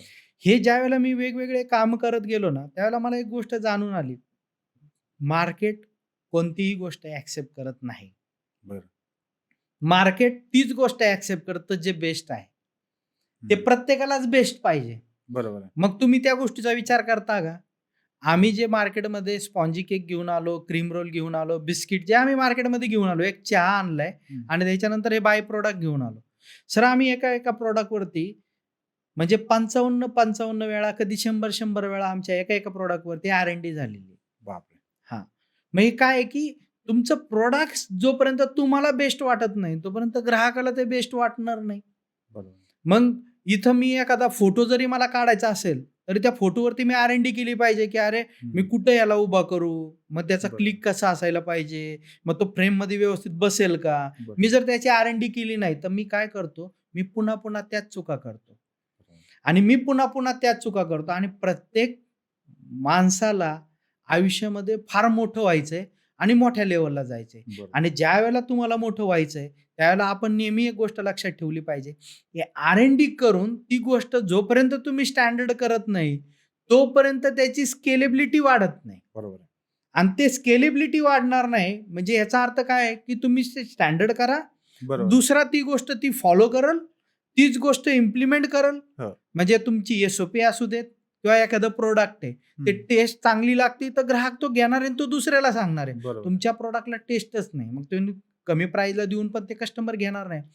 म्हणून हे जाणवलं, की वेगवेगळे 32 व्यवसाय करत असताना, की प्रत्येक म्हणजे तुम्ही मोबाईल विकताय, तर मोबाईल विकत असताना तुम्ही सेल करताय एखाद्या कस्टमरला, त्याच्यात तुमची R&D काय झाली? मी त्यांना म्हटलं, "सर हा मोबाईल घ्या." तर याच्यावर ग्राहक काय विचार करेल? आणि मी म्हटलं, की "सर हा मोबाईल खूप चांगला आहे आणि तुमच्या पर्सनॅलिटीला सूट होईल हो. आणि बेस्ट आहे." हो. तर ग्राहक काय विचार करेल? हं. हे जोपर्यंत तुम्ही ह्या गोष्टींवरती R&D करणार नाही, हं. तोपर्यंत मग तुम्ही बोलण्यात, तुमच्या वागण्यात, तुमच्या बसण्यात, तुमच्या उठण्यात, तुमचं काम करण्यामध्ये तोपर्यंत तो स्टँडर्डपणा येत नाही. बरोबर. आणि ह्या जगात तुम्हाला ज्यावेळेला पुढे जायचंय, त्यावेळेला प्रत्येक गोष्ट स्टँडर्ड असणं गरजेचं आहे. बरोबर. आणि ज्यावेळेला तुम्हाला एखादी गोष्ट स्टँडर्ड करायची आहे, तर तिथं R&D असणं गरजेचं आहे. बरोबर. मग ते प्रॉडक्ट असू, तुमचं बोलणं असू, हं. तुमची सर्व्हिसेस असू, हो. काहीही असू देत. हो. प्रत्येक गोष्टी स्टँडर्ड ज्यावेळेला आपण करतो, त्याच वेळेला एक ब्रँड क्रिएट होतो. बरोबर. त्याच वेळेला एक ब्रँड क्रिएट होतो. कारण लोकं तुमचं प्रॉडक्ट घेत नाही. हं. तर तुमची सिस्टीम घेतात, तुमचा बरोबर. स्टँडर्डपणा घेतात, हो. त्याच्यातली क्वालिटी म्हणजे तुम्ही ते प्रॉडक्ट चांगल्या पद्धतीने बनवलंय, ते लोकांना आवडलंय. पण बरोबर. त्याच्याबरोबर तुमची सर्व्हिस कशी आहे, तुम्ही बोलताय कसं, हं. ह्या सगळ्या गोष्टी आल्या. म्हणजे R&D सगळ्याच गोष्टींमध्ये येतं. ज्यावेळेला मला 17 व्यवसाय केले, हो. त्याच्यानंतर माझ्या मुलांना म्हणजे जस्ट एक आम्ही असंच 2-3 महिन्यातून एकदा असं एक स्वतःचंच R&D करत असतो. मुलांना बरोबर. प्रश्न केला, की "अरे बाबा, आमच्याकडनं काय चुकत असेल, हो. तर ते मला तू सांग, की मग त्याच्यामध्ये मी सुधारतो." बरोबर. ही एक प्रकारची R&Dच आहे. मग मुलांना सांगितल्यानंतर मुलांनी एक सांगितलं, की हं. तुम्ही एक गोष्ट सांगता हं. आणि परत तुम्ही ज्यावेळेला आम्हाला ती रिपीट तुला काय कळलं हे परत सांग. हं. तर ही गोष्ट आम्हाला आवडत नाही. मी अच्छा. म्हणलं का? हां, का हां. नाही आवडत? म्हणजे मी हां. एखादी गोष्ट सांगितली आणि परत मी रिपीट विचारली, हां. की "मग सांग तुला काय कळलं ह्याच्यामधनं?" बरं. ते म्हणले, "नाही, पण ही गोष्ट आम्हाला नाही आवडत." बरं म्हणलं, "ठीक आहे, काय हरकत नाही." हं. मी ॲक्सेप्ट केली आणि एक 5-10 मिनिटानंतर मी त्यांना बोललो, की "ह्या गोष्टीचं मी एक्सप्लेनेशन देऊ का?" हं. मग ते म्हणले, "द्या." हं. पण मग ऐकून घ्या, पटलं तरी येस म्हणा, नाही पटलं तर नाही म्हणा. हं. मी म्हटलं, "ही गोष्ट माझ्याकडं 17 वर्षानंतर आली." हं. म्हणजे 2000 पासून मी काम करतोय. 17व्या वर्षी मला कळलं, की मला जर एखाद्याला काम सांगायचं असेल, तर त्याला काम समजून सांगा हो. आणि समजून सांगितल्याच्या नंतर परत त्याला रिपीट विचारा, की तुला काय कळलं? बरोबर. आणि ज्यावेळेला त्याला समजलं, हे कळतं, त्यावेळेला तो काम परफेक्ट करून येतो. बरोबर. पण 17 वर्ष मी सांगितलं, की "तू हे काम करून ये." तो भलताच काहीतरी करून घेऊन येत होता. हो. म्हणजे मला हे सांगायचंय, की हा पण एक R&Dचा पार्ट आहे. बरोबर आहे. की मला हे कळलं, की हं. काम तुम्हाला सांगायचं असेल, तर मी हं. तुम्हाला सांगणार हं. आणि सांगितल्यानंतर मी परत विचारणार सुद्धा, की मी जे सांगितलंय ते तुला काय कळलंय? हो. म्हणजे प्रत्येक गोष्टीमध्ये मला हे सांगायचं, की R&Dची गरज आहे हं. आणि प्रत्येक गोष्टीत ज्यावेळेला R&D तुम्ही करता, हं. त्याच वेळेला प्रत्येक गोष्ट स्टँडर्ड होती हं. आणि लोकांना ती चांगली वाटते आणि बेस्ट वाटते. आणि हे त्याला समजताना त्याने ते पूर्णपणे समजून घेतलं नाही. हां. त्याच्यामुळे त्याला सांगताना अडचण येते. येस, हाच पण R&Dचाच पार्ट आहे. येस, ते येस. आपल्याला कळतं, की याला हां. व्यवस्थित समजलेलं नाहीये. हो. सर खूप म्हणजे R&D बद्दल एवढं सखोल मला वाटत नाही आतापर्यंत कोणी सांगितलं. हां. म्हणजे R&D म्हणजे लोकांना फक्त असं वाटतं, की चहापत्तीमध्ये हां. म्हणजे R&D आहे हां. किंवा एखाद्या फक्त याच्यामध्येच संशोधन आहे. हं. पण तुम्ही अगदी लोकांना काम समजावून सांगण्याच्या पद्धतीत सुद्धा R&D करत येस, येस. गेलात. ही मोठी गोष्ट आहे. सर बिझनेस म्हटलं, की तुम्हाला अकाउंटिंग पाहावं लागतं, मार्केटिंग पाहावं लागतं, रिसर्च अँड डेव्हलपमेंट पाहावं लागतं. तसाच एक मोठा पार्ट आहे आणि तो म्हणजे ऑपरेशन्स. हां. आणि सगळ्यात अवघड काम जर असेल तर ऑपरेशन्स आहे. येस. हे ऑपरेशन्स अगदी व्यवस्थित झाले पाहिजे बिझनेसमध्ये. म्हणून मग काय करता? ऑपरेशन व्यवस्थित झाले पाहिजेत म्हणून कोणतंही ऑपरेशन असू देत, त्यांना आम्ही एक सिस्टमॅटिकली एस-ओ-पीमध्ये आम्ही त्यांना कन्व्हर्ट करतो. Standard operating process. अच्छा. म्हणजे कोणताही निर्णय एखादा मेल जरी करायचा असेल तरी तो हं. स्टँडर्ड असतो. बरं. एखाद्या ग्राहकाशी बोलायचं ते स्टँडर्ड असतं. हं. ऑपरेशन लेव्हलला त्याला एखादं प्रॉडक्ट बनवायचं तरी ते स्टँडर्ड असतं. ग्राहकांशी त्याला बोलायचं स्टँडर्ड असतं. कारण स्केलेबिलिटी ज्यावेळेला तुम्हाला करायची आहे, तर तोपर्यंत होणार नाही जोपर्यंत तुम्ही ती गोष्ट प्रत्येक गोष्ट स्टँडर्ड करणार नाही. बरं. ऑपरेशनमध्ये चॅलेंजेस तेव्हाच येतात ज्यावेळेला ते स्टँडर्ड नसतं. हं. आणि मग पाठीमागं चुका झाल्या की आपल्याला त्याचं प्रेशर आणि टेन्शन यायला सुरुवात होते. हं. मग ही गोष्ट आमच्या बाबतीमध्ये 17 वर्षामध्ये झाली की गोष्टी स्टँडर्ड नाहीत त्यामुळे अडचण आहेत. म्हणजे हं. एखाद्या व्यक्तीला तुम्ही दुकानावरती थांबवलंय आणि त्याला म्हणताय तुम्ही दुकान सांभाळ. एवढंच तुम्ही त्याला सांगितलंय. हं.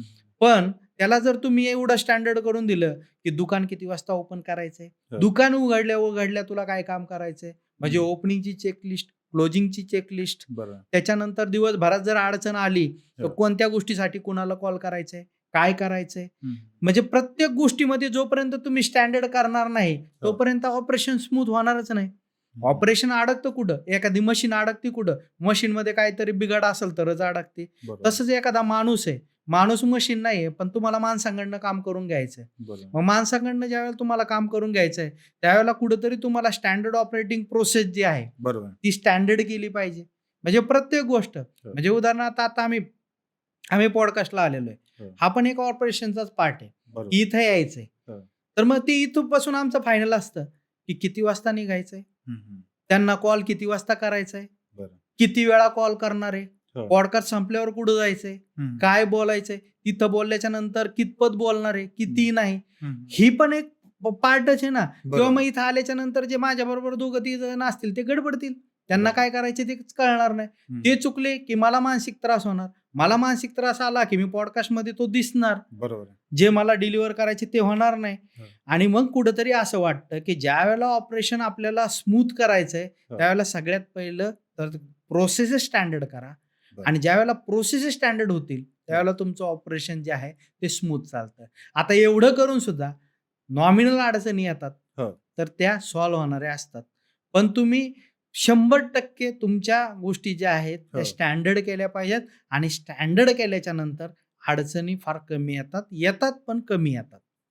पण ते एस-ओ-पी खूप महत्वाचे आहे. हो. त्या सगळ्या लिहून घेत असतात. येस. लिहून मग त्या पद्धतीने ते अंमलबजावणी करायची. हो, हो. सर याच 3 इयर्स टॉकच्या पॉडकास्टवर आम्ही अनिल लांबा सरांचा पॉडकास्ट घेतला होता. हां, हां. त्यावेळेस सरांनी एक खूप सुंदर गोष्ट सांगितली होती, की 95% बिझनेस हे फेल होतात. तर त्याचं कारण म्हणजे त्यांचं फायनान्स मॅनेजमेंट 100%. आणि फायनान्स मॅनेजमेंट ज्यांना जमत नाही त्यांचा बिझनेस कितीही चांगला असला तरी तो बंद पडतो आज नाही बरोबर, उद्या. बरोबर. तुम्ही फायनान्स मॅनेजमेंट कसं हँडल करता? मुळात ज्यावेळेला मी 2004ला हो. ज्यावेळेला आमची एक मोबाईल शॉपी टाकली, म्हणजे एक सांगतो तुम्हाला, की पैसा आल्याच्या नंतर आपल्याला कधी पाहिलेला नसतो ना पैसा. हो. मी त्यावेळेला पैसा असा एकदम हो. पाहिला. हो. त्यामुळं मोबाईल शॉपी असताना 70,000 रुपये माझ्या खिशामध्ये असायचे. तेव्हा आपण म्हणतो ना, की मग पैसा आल्याच्या नंतर माणसामध्ये एक तो माज येतो, माज. बरोबर. आणि मग माज आल्याच्या नंतर आहे ना, माणूस त्याला पाहिजे त्या पद्धतीने पैसा खर्च करत असतो. हं. आणि त्यावेळेला तसंच झालं. बरं. मग त्या पद्धतीने आम्ही खर्च केले. हं. पण एक गोष्ट जाणवली, की 2009ला माझी मुलगी जन्माला आली. बरं. तर तिच्या जन्माच्या वेळेला बर्फी घ्यायला सुद्धा माझ्याकडे पैसे नव्हते. बाप! मग हे कशामुळे झालं? हं. तर तुमचा एक फायनान्शियल डिसिजन चुकला, तर हं. तुमच्या आयुष्यातले 6-7 वर्ष तुम्ही पाठीमागे जात असता. बरं. त्यामुळे व्यवसायामध्ये फायनान्स फार महत्वाचं आहे. हे मला ज्यावेळेला प्रॉब्लेम्स क्रिएट झाले, हो. त्यावेळेला कळलं, बरं. की अरे मला लोकं पैसे मागायला यायचे 2009, 2010च्या दरम्यान. बरं. आणि कुठेतरी एक ती भीती वाटायची. हं. आता ह्यांना माझ्याकडे पैसे नाहीत तर देऊ कुठं? हं. म्हणजे व्यवसायामध्ये फायनान्स व्यवस्थित नसल्यामुळं मग तिथून पुढं मी त्याच्यावरती R&D करायला सुरुवात केली. तर बऱ्याच गोष्टी त्याच्यामधून कळल्या. बरं. मुळात काय होतं फायनान्सच्या ह्याच्यामध्ये 2 प्रकारचे फायनान्स आहे. ज्यावेळेला आपण व्यवसाय करत असतो. हो. म्हणजे पहिला माइंडसेट आमचा असा होता, की व्यवसायात झालेला धंदा आणि त्याचा मालक मी आहे. हं. म्हणजे तो माझ्याच बापाचा पैसा आहे असं. आणि तसाच मी वापरायचो. हो. पण तसं नाहीये. व्यवसाय हा थर्ड व्यक्ती आहे. हं. लक्षात आलं का? बरोबर. म्हणजे येवले हा थर्ड व्यक्ती आहे आणि नवनाथ येवले हा वेगळा व्यक्ती आहे. हं. बरोबर. ग्राहक येतोय ते येवलेच्या नावाने येतोय. नवनाथ येवलेकडे बघून येत नाही. बरोबर. त्या येवलेला बघून येत आहे. हं. मग येवलेमध्ये जे पैसे आहेत ते येवले कंपनीचे आहेत. बरोबर. ते नवनाथ येवलेचे नाही आहेत. बरोबर. मग त्याला ज्यावेळेला आपण थर्ड आयडेंटिटी म्हणून क्रिएट करतो, कारण तिसऱ्या माणसाच्या खिशात घालून आपण पैसे नाही घेत ना. बरोबर. व्यवसायातून तसा पैसा नाही काढला पाहिजे. मग आपण पगार घेतला पाहिजे. हां. मग आपण पगार घेतला पाहिजे. मग आम्ही पगार घ्यायला सुरुवात केली बरं. आणि पगार ज्यावेळेला आमच्याकडे आला, त्यावेळेला आम्ही कॅल्क्युलेशन करायला सुरुवात केली. मी एक जनरल आम्ही असा विचार केला, आमच्या घरामध्ये आहेत ना, सगळेच काम करायचे. म्हणजे बरं. आई भाजीचा धंदा, मावशी भाजीचा धंदा, एक भाऊ केटरिंगचा करायचा, मी मोबाईल शॉपी, दुसरा भाऊ रिपेअरिंग करायचा, बरं. एक जण रिअल इस्टेटचं करायचं, असं वेगवेगळे व्यवसाय करायचे. पैसे यायचे घरामध्ये, पण पैसे शिल्लक नाही राहायचे. बरं. मग त्याच्यामध्ये एक गोष्ट काय केली आम्ही, अरे एवढा पैसा येतोय पण खर्च का होतोय? एक नॉमिनल म्हणतो ना, आपल्या घराचा खर्च किती आहे त्याला तेवढंच माहिती असतं, ज्यांनी कॅल्क्युलेशन केलेलं असतं. बरोबर. आणि त्यावेळेला आम्ही करायचो. आम्ही सांगायचो ना, आमच्या घराचा खर्च आहे 30,000 रुपये, 40,000 रुपये, असा घर खर्च सांगायचो. पण ज्या वेळेला फायनान्सवरती आम्ही बसलो, त्यावेळेला आम्हाला कळलं 30,000-40,000 रुपये खर्च नाही. त्यावेळेला आम्ही एक माणसाची कॉस्ट काढली. एक मुलगा आहे, तो पर मंथ 25,000 ला जातो. हो. जर मुलगा 25,000 ला जात असेल, तर त्याचा बाप कितीला जात असेल? बरोबर. तर त्याचा बाप 50,000 रुपयाला जातो. त्याची आई कितीला जात असेल, तर 30,000 ला. मग घरात किती माणसं आहेत त्याचे कॅल्क्युलेशन करा. जर घरात तुमच्या 10 माणसं आहेत आणि त्याच्यामधले 5 पुरुष आहेत, तर 2.5 लाख तेच झाले. हो. मग लहान मुलं असतील हो. आणि लेडीज असतील, त्याचं कॅल्क्युलेशन करा. म्हणजे 3-3.5-4 लाख रुपये. पण आपण म्हणतो की माझा महिन्याचा खर्च 30,000 आहे. कारण त्या खर्चामध्ये जे काही कॅल्क्युलेशन्स आहेत ना, हो. ते आपण हे पकडत नाही. मी कुणाच्या तरी बर्थडेला गेलो, त्यांना गिफ्ट नेलं, ते खर्चामध्ये पकडत नाही. मी वर्षातून 3-4 वेळा कपडे खरेदी करतो, त्याच्यामध्ये फिरायचे कपडे वेगळे असतात, सणाचे वेगळे कपडे असतात, रेग्युलर घालायचे कपडे, हे कॅल्क्युलेशन कळत नाही. बरोबर. मी दर महिन्याला ब्युटी पार्लरवरती किती खर्च करतोय, मी सलूनवरती किती खर्च करतोय, ते खर्चामध्ये पकडत नाही. बरोबर. मग बऱ्याचशा छोट्या-छोट्या गोष्टी त्याच्यामध्ये पकडत नाही. हो. मग आम्ही ते सगळे खर्च जे आहेत ते सगळे काढले. मग आम्हाला कळलं की ॲक्चुअल आपल्याला एवढा पैसा कमवायला लागतोय. बरं. मग हे त्यावेळेला कळलं की नाही, फायनान्स जोपर्यंत, कारण ज्यावेळेला कोरोना आला, हो. कोरोना आल्याच्या नंतर तर कळलं की आपल्याला फायनान्स किती स्ट्रॉंग असायला पाहिजे. बरोबर. तर आपल्याला बॅकअप असायला पाहिजे आणि प्रत्येक गोष्ट मग आम्ही आता बॅकअप थ्रूच करतो, की बॅकअप असल्याशिवाय पुढची गोष्ट करायचीच नाही. बरोबर. मग आपला खर्च काढला, आपल्याला किती पाहिजे ते काढले, मग आपण इन्व्हेस्टमेंट किती केलं पाहिजे. मग त्या पद्धतीने आम्ही सगळ्या गोष्टी अशा प्लॅनिंग करून चाललेलो आहे. कारण व्यवसायामध्ये माणूस फायनान्समुळेच फेल होतो. हो. एक पाहिलेलं आहे की भिकारी सुद्धा भीक मागतो, त्यालाही पैसे मिळतात. हो. पण त्याच्याकडे फायनान्स व्यवस्थित नसतं, म्हणून त्याच्याकडे आलेले पैसे त्याच्याकडेही राहत नाहीत. बरोबर. आणि एक पाहतो की आपण एखाद्या माणसाकडे करोड रुपये येतात, हो. तरी त्याच्याकडे ते व्यवस्थित, कारण ह्याच्यामध्ये मेन येतो फायनान्स. हं. फायनान्स जर व्यवस्थित केलं नाही, की माझा खर्च किती आहे, मला किती कमवायचे आहेत, किती लागतायत, किती सेव्हिंग करायचे आहेत, हं. पुढचं प्लॅनिंग काय आहे, हे जोपर्यंत आपण व्यवस्थित करणार नाही, त्याचा ताळमेळ बसवणार नाही, हो. तोपर्यंत ते सुरळीत चालणार नाही. बरोबर. आणि मला असं वाटतं की येवले अमृततुल्य झाल्याच्या नंतर आम्ही त्या चांगल्या पद्धतीने फायनान्सचं प्लॅनिंग केलं. बरोबर. त्याच्यामुळे आता ज्या काही गोष्टी आहेत, व्यवसायात अडी-अडचणी आहेत, हो. नाही असं नाही आहेत, हो. पण त्या पर्सनलवरती नाही आहेत. बरोबर. आणि बिझनेस म्हणून आहेत. हा बिझनेस म्हणून आहेत, बरोबर. पण व्यवसायामध्ये त्या पर्सनलमध्ये नाही आहेत. हं. कारण काय एक गोष्ट आहे की एखादी आपण गाडी चालवतो, बरोबर. गाडी चालवताना एखादा ड्रायव्हर बसलेला आहे, त्या हो. ड्रायव्हरचा माइंडसेट व्यवस्थित असायला पाहिजे. बरोबर.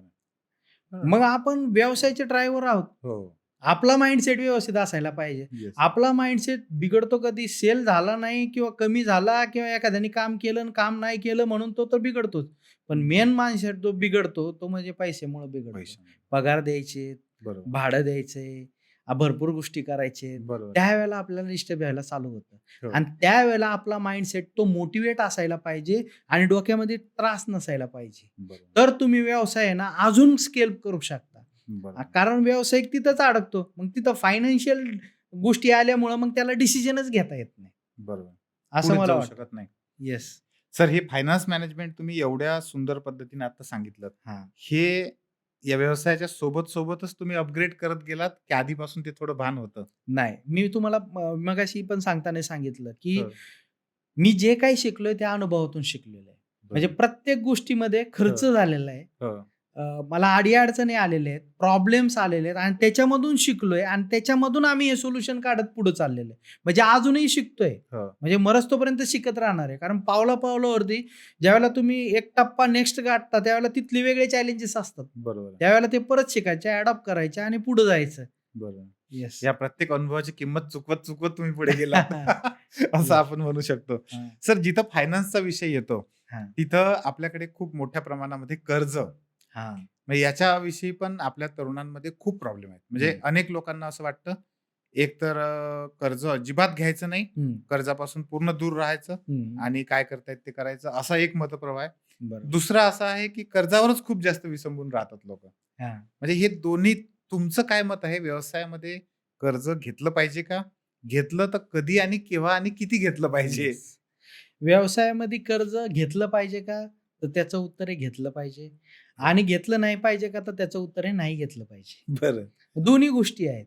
हां. म्हणजे मला व्यवसाय वाढवायचा आहे हो. आणि त्या वाढवण्यासाठी मला एखादी मशीन विकत घ्यायची आहे.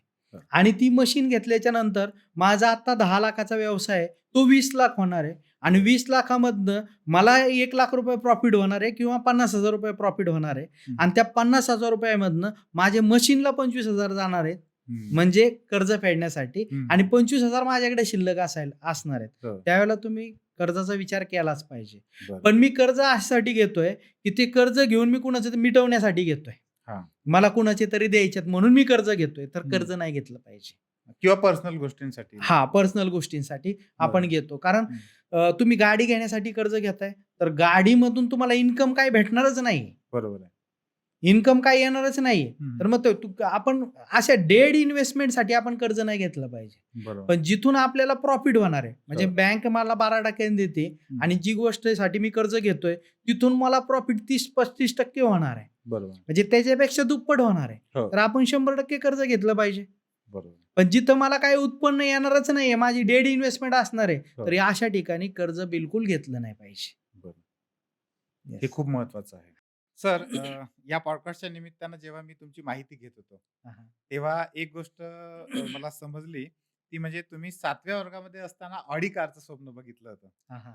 आणि तुम्ही आपल्या ह्या पॉडकास्टची सुरुवात करत असताना एक वाक्य वापरलं, की माणसाला काय पाहिजे असतं? पैसा पाहिजे असतो, नाव पाहिजे असतं आणि म्हणजे ह्या ज्या 2-3 गोष्टी आपल्याला ज्या पाहिजे असतात, त्या बरोबर. तुम्हाला सगळ्या आता मिळालेल्या आहेत. हां. तर ह्याच्या मागचं सूत्र काय सांगाल तुम्ही? नक्कीच. म्हणजे ज्यावेळेला मी 7वीत होतो त्यावेळेला मला ही स्वप्न वगैरे पडली. हा एक पार्ट झाला. पण ज्यावेळेला मी काम करत होतो, काम हो, करत असताना मला एक गोष्ट रिअलाईज झाली. ती गोष्ट कोणती होती, की आयुष्यात नाही ठरवले तुमचे गोल, हो, तर आयुष्यभर फिरणार तुम्ही गोल-गोल. हो. हां. बरं. मग हा गोलचा जो प्रवास आहे ना सर, हो, त्यावेळेला म्हणजे मग आम्ही फायनल केलं, की यार गोल असायला पाहिजे आयुष्यामध्ये. काहीतरी उद्दिष्ट असायला पाहिजे ना. ठीक आहे आपली स्वप्न आहेत, काय आहेत, पण आपल्याला जायचंय नक्की कुठं? बरोबर आहे. मग एक गोल आहेत ना सर, आम्ही एक लिहून काढले. 10 प्रकारचे गोल आहेत. बरं, आणि ते गोल आम्ही लिहिले आणि त्या दिशेने आमचा प्रवास चालू केला. म्हणून बरं. आम्ही इथपर्यंत पोहोचलो. कारण आयुष्यात गोल फार महत्त्वाचे असतात. बरोबर. गोल म्हणजे काय आहे सर? मग उदाहरणार्थ समजा एखाद्या मुलाचं लग्न ठरलं. लग्न ठरलं आणि त्याची तारीखच नाही काढली, हं. तर लग्न नाही होणार ना सर. बरोबर आहे. लग्न ठरलंय, तारीख हं, काढली तरच लग्न होईल. हो, दुसरी गोष्ट आहे, की उदाहरणार्थ मला फिरायला जायचंय. हो. फिरायला जायचंय, तर मला प्लॅनिंग करावं लागतं सर. बरोबर आहे. समजा मला 5 दिवस जायचंय, हो, तर मला 5 दिवसाचं प्लॅनिंग करावं लागतं. हो, मला ठरवायला लागतं, हो, मला कोणत्या तारखेला निघायचंय, हो, कोणत्या तारखेला मला तिथं पोहोचायचंय, हो, किती दिवस मला फिरायचंय. हो. या सगळ्या गोष्टीचं प्लॅनिंग येतं. पण मी ठरवलं, की मला फिरायला जायचंय, हं, हं, पण कुठं जायचंय हे हं, ठरवलंच नाही. तर हं. फिरायला जाणारच नाही. बरोबर. मग मी कुठं जायचं हे मी ठरवलंच नाही, तर मी फिरायला जर जाणार नाही, तर मग हो. फिरायला जायचं असेल, तर मी 25ला निघणार आहे. मी हं, 1ला रिटर्न येणार आहे. मग 25ला जात असताना मी हं. कशाने जाणार आहे? मी बसनी जाणार, ट्रेननी जाणार, मी ट्रेननी जाणार का मी पायी पायी चालत जाणार आहे? मला बरोबर, ठरवायला लागेल. मी बरोबर. ठरवलं, की बसनी जाणार आहे. हो. मग बस किती वाजता आहे? 9 वाजता आहे. हं, तर मला पोहोचलं कितीला पाहिजे? 8:30ला. मी जर 25ला निघालो, हं, 1ला रिटर्न येणार आहे, तर मी 6 दिवस तिथे आहे. मग हं. 6 दिवसात मी आज कुठं फिरणार, उद्या कुठं फिरणार, परवा कुठं फिरणार, अशा पद्धतीने मला फिरायचं प्लॅनिंग करावं लागेल. मी बरोबर, पहिल्या दिवशी कोणते कपडे घालणार, दुसऱ्या दिवशी कोणते असं प्रॉपर प्लॅनिंग मी करेल, तर माझी जर्नी सक्सेसफुल होईल. बरोबर आहे. मी चांगली एन्जॉय मग तशी लाईफची जर्नी आहे सर. आपण इकडून तरी सुरुवात केली. आपला जन्म झाला. जन्म आणि मृत्यू ह्याच्यामध्ये जे जगतो ते म्हणजे जीवन. हो. मग ह्या जीवनाला जर आपण एक ध्येयामध्ये नाही आपण कन्व्हर्ट केलं हो. आणि त्याचे गोलच नाही ठरवले, तर दिशाहीन आपलं जीवन राहील. म्हणजे बरोबर. कुठेतरी गोल ठरवणं गरजेचं आहे. म्हणून आम्ही 10 गोल लिहिले. मग बरं. 10 गोल कोणते? हं. एक व्यावसायिक गोल. बरं. मी आज व्यवसाय चालू केलाय एका टपरीवरनं. तर मला हा व्यवसाय माझ्या मी आहे तोपर्यंत मला या व्यवसायाला कुठपर्यंत घेऊन जायचंय. बरोबर. म्हणजे मी सुरुवात कुठून केली हं. आणि मग तो काय असणार आहे त्याचा एंड बरोबर. हे मला आज ठरवावं लागेल. हो. समजा एखादा व्यक्ती नोकरी करतोय, तर त्याचा नोकरीचा गोल असेल, मी आज क्लार्क म्हणून जॉइन होतोय, हं. तर मला त्या कंपनीचा सीईओ म्हणून बनायचंय. हं. त्या कंपनीचा नाही, तर मला सीईओ म्हणून रिटायर व्हायचंय. हे हं. त्यांनी आज ठरवायचं बरोबर. आणि मग नोकरीचा विचार करायचा. कौटुंबिक गोल, की तुम्हाला कुटुंबासाठी उभ्या आयुष्यात काय करायचंय? तुम्ही ठरवलंच नाही. हं. माझ्या कुटुंबासाठी मला काय करायचंय? हं. ते तुम्ही आज लिहून ठेवणं गरजेचं आहे. मला आर्थिक मला किती पैसे पाहिजेत? म्हणजे हो. आर्थिक गोल. हो. उभ्या आयुष्यात मला किती पैसे पाहिजेत? कुठेतरी लक्ष्मण रेषा आखली पाहिजे ना सर. बरोबर. मग मी आज काहीच कमवत नाही. मला 10,000 आले तरी ओके आहेत. मी 10,000 नाही. उद्या मला 1,00,000 आले, मला 10,00,000 पाहिजेत. 10,00,000 आले, मला 1,00,00,000 पाहिजेत. 1,00,00,000 आले, मला 100,00,00,000 पाहिजेत. 100 आले तर अजून पाहिजे. अरे कुठेतरी थांबायला पाहिजे. बरोबर. मग किती आल्यावर तुम्ही सॅटिस्फॅक्शन मानणार आहे? तो आर्थिक गोल असायला पाहिजे. बौद्धिक विकास गोल. हं. या उभ्या आयुष्यात जे काही मला अचिव्हमेंट करायचे त्यासाठी मला काय शिकावं लागेल? बरोबर. त्याचाही गोल मी ठरवला पाहिजे. म्हणजे हं. किती वर्षांनी, किती महिन्यांनी मी ते शिकणार आहे. बरोबर. त्याच्यानंतर मला फिरण्याचा गोल. हं. या जीवनामध्ये मला कुठे-कुठे फिरायचं? म्हणजे डोमेस्टिक ट्रिप कोणत्या करायच्यात? मला फॉरेन ट्रिप कोणत्या करायच्यात? मला तो गोल ठरवावा लागणार आहे. बरोबर. त्याच्यानंतर आरोग्यविषयक गोल. माझं वजन जर आता 70 आहे आणि मला मरेच तोपर्यंत 70च ठेवायचं आहे. ते 70 मेंटेन करण्यासाठी मला काय खावं लागेल? बरोबर. काय व्यायाम करावा लागेल? काय करावं लागेल? हो. त्याचे गोल आपल्याला ठरवावे लागणार आहेत. हं. सामाजिक गोल. पैसा आल्याच्या नंतर मी समाजासाठी काय करणार आहे? मग दर महिन्याला मी एवढं कॉन्ट्रिब्युशन करणार आहे त्याच्यामध्ये. हा गोल. असे हं. वेगवेगळ्या प्रकारचे 10 गोल आम्ही फायनल केले आणि बरं. ते 10 गोल आम्ही लिहून काढले आणि त्याची डेट ठरवली. जसं मी मगाशी म्हटलं, बरं. की लग्न ठरवलं पण तारीखच नाही काढली. मी गोल तर लिहिलाय, पण बरोबर. मी कधीपर्यंत अचीव्ह करणार आहे, ते मी लिहिलंच नाही. हं. तर जोपर्यंत तुम्ही गोल लिहिणार नाही, तोपर्यंत तुम्ही त्या दिशेने प्रवास करणार नाही. आणि बरोबर. ज्यावेळेला गोल लिहिलेले असतील, त्यावेळेला त्या दिशेने प्रवास करत असताना तुम्हाला अनेक अडी-अडचणी येतील. हो. पण तुम्ही त्या अडी-अडचणी बाजूला सारसाल, कारण तुमचा गोल फिक्स आहे, की मला तिथपर्यंत जायचंय. म्हणून जरी Audi, BMW, Mercedes ह्याचं स्वप्न जरी असलं, हो. पण मला ती कधी घ्यायचंय? कधीपर्यंत घ्यायचंय? हे हो. जोपर्यंत मी लिहिणार नाही, तोपर्यंत ते पूर्ण होणार नाही. म्हणून मी प्रत्येक वेळेला मी एकच गोष्ट सांगतो, की आयुष्यात ठरवणार नाही तुम्ही तुमचे गोल, हं. तर आयुष्यभर फिरणार गोल-गोल. आणि गोल-गोल जर नसेल फिरायचं, तर किमान एवढा पॉडकास्ट तरी पूर्ण गोल पाहायला पाहिजे. खूप येस. महत्वाचं आहे सर. हां. म्हणजे मलाही पहिल्यांदा हे पाहायला मिळालं, की एवढ्या डिटेलमध्ये तुम्ही गोल ठरवायला पाहिजे हां. आणि त्या गोलच्या दिशेनं तरच तुम्ही जाऊ शकता. येस. खूपच सुंदर. सर मी शिक्षक होतो आधी. अजूनही आहे. आयुष्यभर आहे. एक शिक्षणाच्या अँगलनं मला हे विचारावं वाटतं, की अलीकडच्या काळामध्ये आपल्याला असं दिसतंय, की शिक्षण म्हटलं की नोकरी असा विचार करतात बरेच लोकं. बरोबर आहे. व्यवसायाच्या दृष्टीनं विचार करणंच अनेक लोकांना शक्य होत नाही. हं, हं. अनेक पॅरेंट लोकांना आता अलीकडच्या काळात असं वाटायला लागलंय, की उद्योजकतेच्या दृष्टीनं आपल्या मुलांनी शिकलं पाहिजे. बरोबर आहे. पण काय करायचं ते त्यांना कळत नाही. बरोबर. पॅरेंटना कळत नाही, शिक्षकांना आणि आपल्या म्हणजे जे आपले शिक्षक आहेत त्यांना पण कळत नाही, हं, हं. की उद्योजकीय गुण या मुलांमध्ये येण्यासाठी आपण काय केलं पाहिजे किंवा हं. कुठले उपक्रम घेतले पाहिजे. हं. त्यांना काय सांगाल, की आपल्या शिक्षण पद्धतीमध्ये आता उद्योगाच्या अँगलनं काय कमतरता आहे आणि आता काय कशा पद्धतीने आपण पुढे गेलं पाहिजे? येस. नक्कीच जी आपली भारताची शिक्षण पद्धती आहे, ह्याच्यामध्ये आपल्याला व्यवसाय कुठे शिकवला जात नाही. बरं. आता जे शिक्षण आहे हे थेरॉटिकल आहे हो. आणि मला असं वाटतं, की प्रॅक्टिकल काहीतरी खूप वेगळंच आहे. बरं. कारण थेरॉटिकल शिकण्यासाठी आपण एवढा वेळ देतो आणि प्रॅक्टिकलमध्ये जर पाहायला गेलं, हो. तर ते काहीतरी भलतंच असतं. हो. कारण प्रॅक्टिकलमध्ये तुम्हाला माणसांबरोबर डील करावी लागते, की ह्या हो. माणसाबरोबर मी कसं बोलू, कसा व्यवहार करू, बरोबर आहे. कशा पद्धतीचं मी रिएक्ट केल्याच्या नंतर तू काय विचार करू शकतो, हे नाहीये. हं. आणि एखादा मला व्यवसाय करायचा आहे.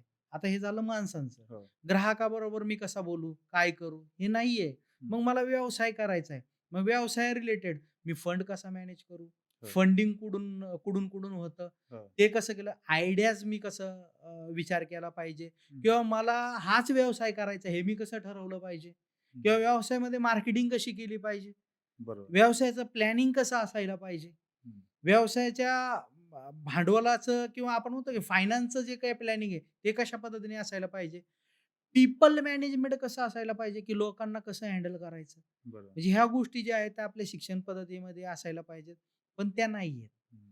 मग नाहीयेत, तर मग ह्या गोष्टी शिक्षणाबरोबर ह्या कशा गोष्टी आपण घेतल्या पाहिजेत समांतर पद्धतीने. समांतर पद्धतीने. जसं मी तुम्हाला म्हटलं, की मी प्रत्येक गोष्ट जी आहे आपल्या अनुभवातून शिकलेलो आहे.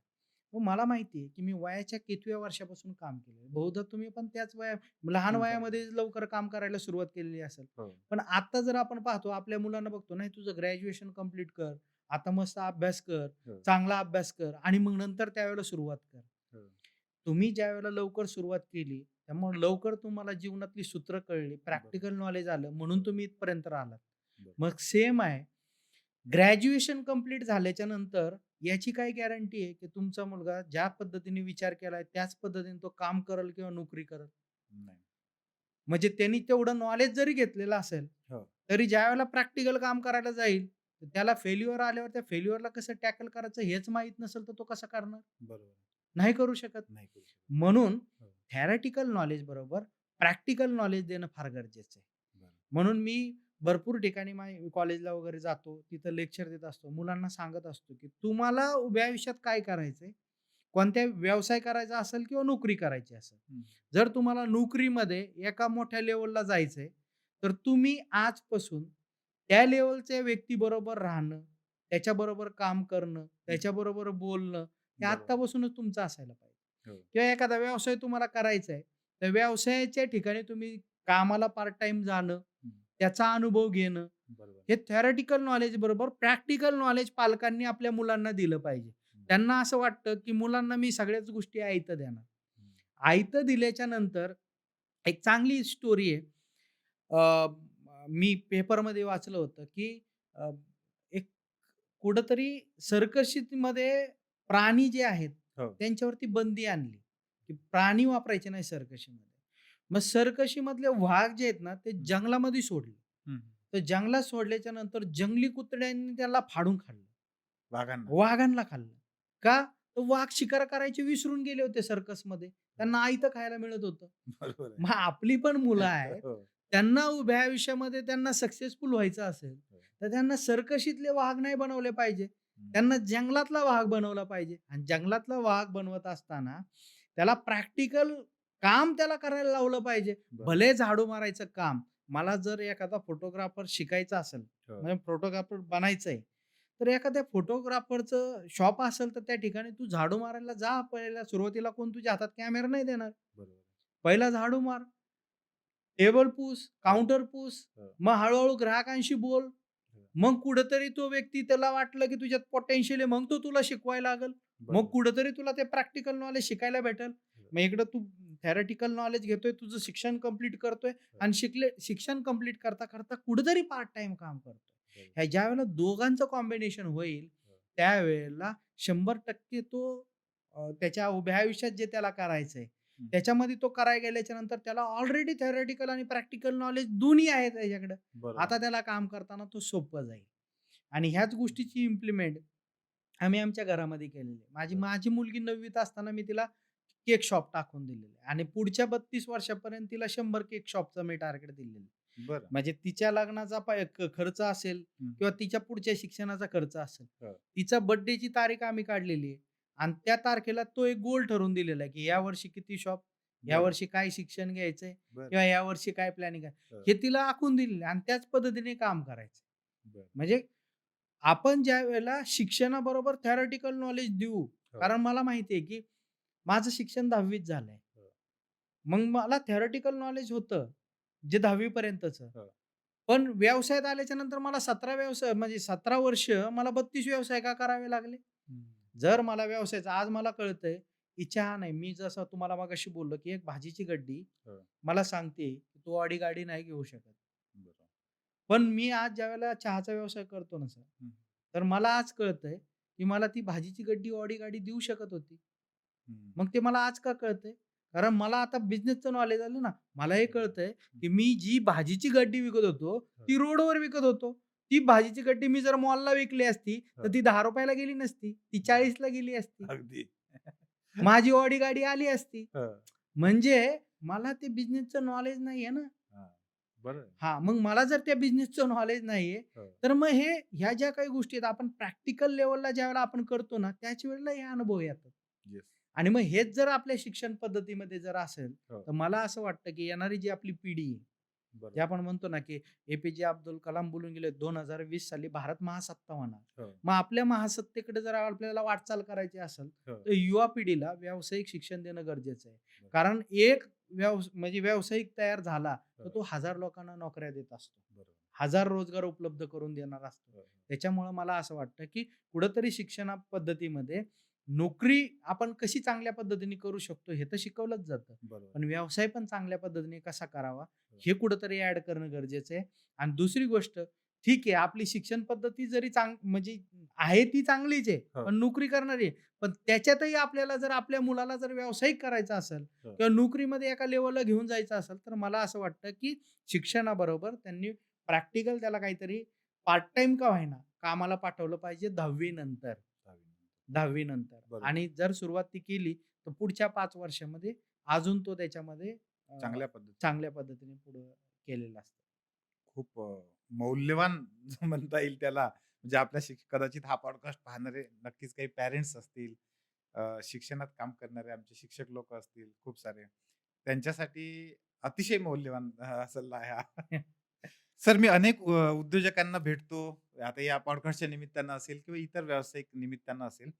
तुमचं पुन्हा एक खूप महत्त्वाचं वैशिष्ट्य म्हणजे मी नोंद घेतली त्याची, हां, हां. की तुम्ही हे स्वतःपुरतं करून थांबले नाहीत. येस. तर हे जग बेरोजगार मुक्त करणे, हां. हे ध्येय ठेवून सुद्धा तुम्ही तुमच्या खर्चानं खूप मोठं काम करतात. येस. ते मिशन काय आहे तुमचं? आणि त्याच्या मागच्या तुमच्या भावना काय आहेत? येस. कुठेही ज्यावेळेला कॉलेजमध्ये मला बोलवलं जातं किंवा मोठ्या कार्यक्रमामध्ये बोलवलं जातं, बोलवतात लोकं. तर मला असं वाटतं, की मी तिथं गेलं पाहिजे. त्याचं कारण मला असं वाटतं, की आपल्या म्हणजे तुम्ही ऐकत असाल, की अ, जुने आपल्याकडे साधू संत होते. बरोबर. त्यांच्याकडे काही विद्या होत्या आणि त्या विद्येनी आपण म्हणतो, की मंत्र होते त्यांच्याकडं हो. आणि मेलेली गाय आपण ऐकतो स्टोरीमध्ये, की जिवंत केली किंवा एखाद्याला अंगारा लावला, त्याचा आजारच गेला. हे आपण ऐकतो. तर त्यांच्याकडे ती विद्या होती. पण आपण म्हणतो ना, की काळानुसार ती विद्या निघून गेली कारण त्यांनी ती दुसऱ्याला दिली नाही. बरोबर. तर जसं मी तुम्हाला सांगितलं, की 32 व्यवसाय केले. हो. तर 32 व्यवसायामधले छोटे-छोटे जे नॉलेज आहे, हो. तर मला असं वाटतं, की कुठेतरी हे 32 व्यवसाय करण्यासाठी ₹1,20,00,000 डोक्यावरती कर्ज झालं होतं सर. बापरे! शेवटपर्यंत येईपर्यंत. बरं. मग अशा सिच्युएशनला माणूस काय करतो? एकतर फाशी घ्या, औषध घ्या, नाहीतर काहीतरी करा. मग मला असं वाटतं, की जर आपण एवढे अनुभव आपल्याकडे आहे, एवढं कर्ज होऊन सुद्धा, तर ते नॉलेज जे आहे, ते इतरांच्या कामाला आलं पाहिजे. हं. म्हणून कुठेही प्रोग्राम असतील किंवा काय असेल, तर मग मी विना मोबदला तिथं जातो. कारण मला असं वाटतं, बरोबर. त्याच्यातून एक जरी माणूस घडला, तरी ती कुठेतरी आपण म्हणतो ना, की त्याचे एक कुळ घडत असतं. बरोबर. त्याची एक सोसायटी घडत असते आणि कुठेतरी त्याचा उद्धार होतो. हो. तर एखादी गोष्ट मी म्हणत नाही, की सगळेच जण सगळ्याच गोष्टी घेतील. बरोबर. कोणता तरी एक पॉइंट जरी घेऊन त्याच्या आयुष्याचं कल्याण झालं, हो. तर मला आपण कसं म्हणतो, की या जगामध्ये जोपर्यंत तुम्ही दुसऱ्याला देणार नाही, हो. तोपर्यंत तुम्हाला काही भेटणार नाही. बरोबर. त्याच्यामुळं पैसा कमवणे हा त्याच्या पाठीमागचा उद्देश नाही. हं. पण एक माणूस म्हणून आपण कुठेतरी माणसाच्या कामाला आलं पाहिजे. बरोबर. कारण ह्या पृथ्वीतलावर आल्याच्या नंतर समाजाचं काहीतरी आपण देणं लागतो. या भावनेतून आम्ही ते काम करतो. हो. येस. Sir great. म्हणजे खऱ्या अर्थानं आपण म्हणतो ना, की माणूस जातो, पण माणूस गेल्यानंतर तो त्याच्या कामानं उरतो. हं. तर हे ते खरं आहे, की येस. तुम्ही आत्ता हा जो विचार करताय ना, सर खूप कमी लोकं करतात. मी बघितलं आहे ते. आणि निश्चितपणे तुमचं हे जे काम आहे, या कामामध्ये ह्याही पॉडकास्टचा वाटा तसाच राहील, महत्त्वाचा राहील तो, एवढी खात्री वाटते मला. येस. Thank you sir. खरं तर सर ही मुलाखत कधी संपू नये असं वाटायला लागलंय.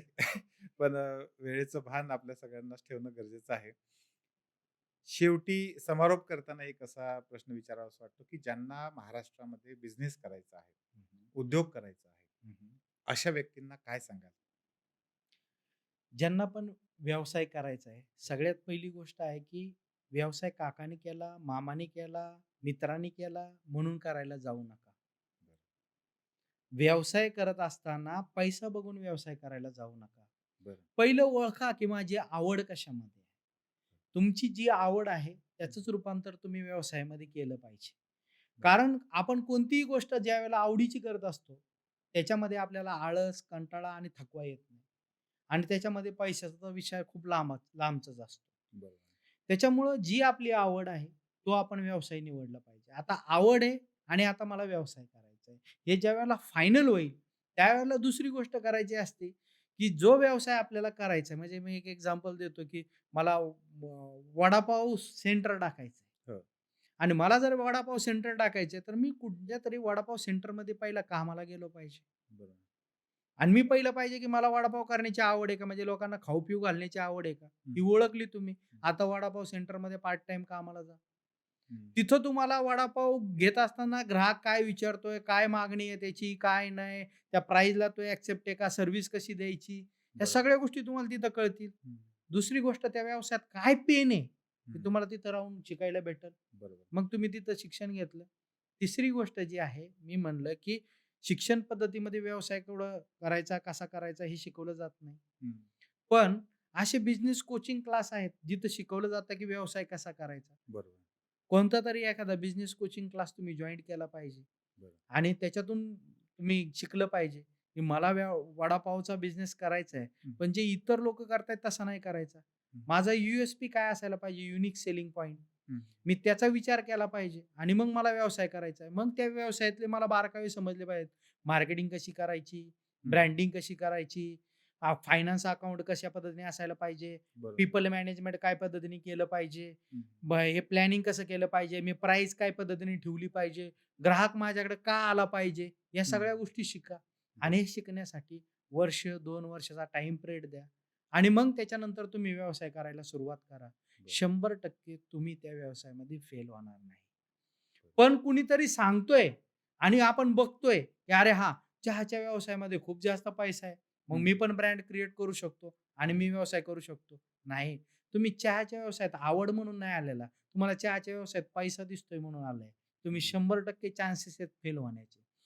कारण तुम्हाला तो व्यवसाय आवडत नाही. फक्त हं. पैसा दिसतोय म्हणून तुम्ही त्याच्यामध्ये आलेले. बरोबर. आता बऱ्याच वेळेला असं असतं, की प्रत्येक जण म्हणतो, की व्यवसाय करायचा असेल तर मला तर तो व्यवसाय करायचा आहे. पण माझं ते पॅशन नाहीये. हो. मला ते करायचंय. मग ह्याच्यामध्ये मी बऱ्याच वेळेला एकच गोष्ट सांगतो, की आपण एखाद्या मुलीवरती प्रेम करतो. जिच्यावर प्रेम करतो तिच्याबरोबर लग्न करा.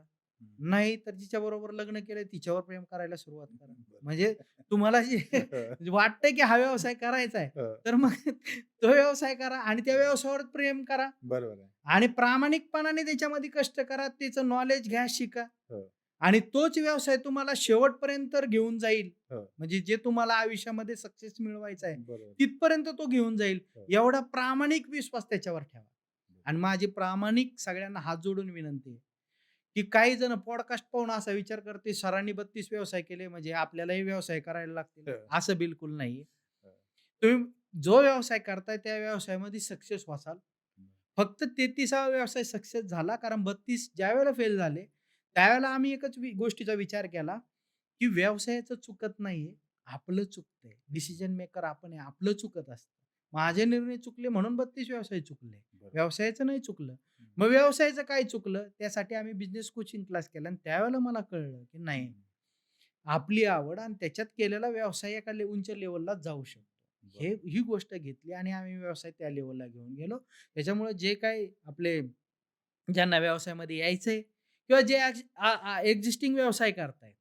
बरोबर. तर जे एक्झिस्टिंग व्यवसाय करतायत, अडी-अडचणी येतायत, तर माझं प्रामाणिक मत आहे, व्यवसाय कसा करायचा? कारण आपण अ, एका ह्याच्या भाषेमध्ये सांगायचं म्हटलं तर आपल्याला जेवढं माहिती आहे ना, त्या पद्धतीने आपण व्यवसाय करत असतो. बरोबर. म्हणजे मला 1,00,000 कसं कमवायचं एवढंच माहिती आहे. तुम्ही 1,00,000 तेवढंच कमवणार आहे. पण तुम्हाला 5,00,000 पाहिजेत, 10,00,000 पाहिजेत, 1,00,00,000 पाहिजेत, तर ते कसे कमवायचे याचा तुम्हाला अभ्यास करावा लागेल. त्याचा अभ्यास करा. जे ऑलरेडी व्यवसायामध्ये आहेत. ज्यांना नवीन व्यवसायामध्ये यायचंय, जसं मी सांगितलं, तुमची आवड ओळखा, पार्ट टाईम काम करा, व्यवसायाचं प्रशिक्षण घ्या, पूर्ण प्लॅनिंग करा आणि मग स्वतःच्या व्यवसायाची सुरुवात करा. 100% फेल होणार नाही. आणि तिसरी गोष्ट, सातत्य ठेवा. व्यवसाय तुम्हाला एका उंचीपर्यंत घेऊन जाईल. अडी-अडचणी येतील, फेल्युअर्स येतील. कधी-कधी असं वाटेल, की हा व्यवसाय माझ्या काही कामाचा नाही. तरीसुद्धा तिथंच थांबा, विचार करा. कारण पाण्यामध्ये ज्यावेळेला आपण बॉल बुडवतो, तो दुसरीकडनं बाहेर येत नाही. तो तिथूनच बाहेर येत असतो. त्याच्यामुळं ज्या व्यवसायामध्ये तुम्ही डाऊन जरी झालेला असाल, तुम्ही विचार करा, प्लॅनिंग करा आणि 100% त्या व्यवसायातच विचार केल्याच्या नंतर तोच व्यवसाय तुम्हाला एका उंच लेव्हलवरती तुम्हाला घेऊन जाऊ घेऊन जाऊ शकतो. शकतो. एवढंच मी सांगू शकतो. खूप महत्वाचा सल्ला सर. म्हणजे अक्षरशः मी जेव्हा ऐकत होतो तेव्हा अंगावर काटा उभा राहत होता. कारण ह्या सगळ्या गोष्टी मी अनुभवतो आहे, अनुभवलेल्या आहेत आणि त्यामुळे त्याचं म्हणजे मोल आहे ते मी समजू शकतो. येस. आजचा पॉडकास्ट म्हणजे महाराष्ट्रातल्या प्रत्येक युवकासाठी, पालकांसाठी, मुलांसाठी सुद्धा मी असं म्हणेन, की तो खूप मोठा आणि खूप व्हॅल्यू ॲडिशन करणारा त्यांच्या लाईफमधला पॉडकास्ट होणार आहे. बरोबर आहे. सर 3 स्टॉकमध्ये आपण आलात. खूप खूप धन्यवाद. Thank you.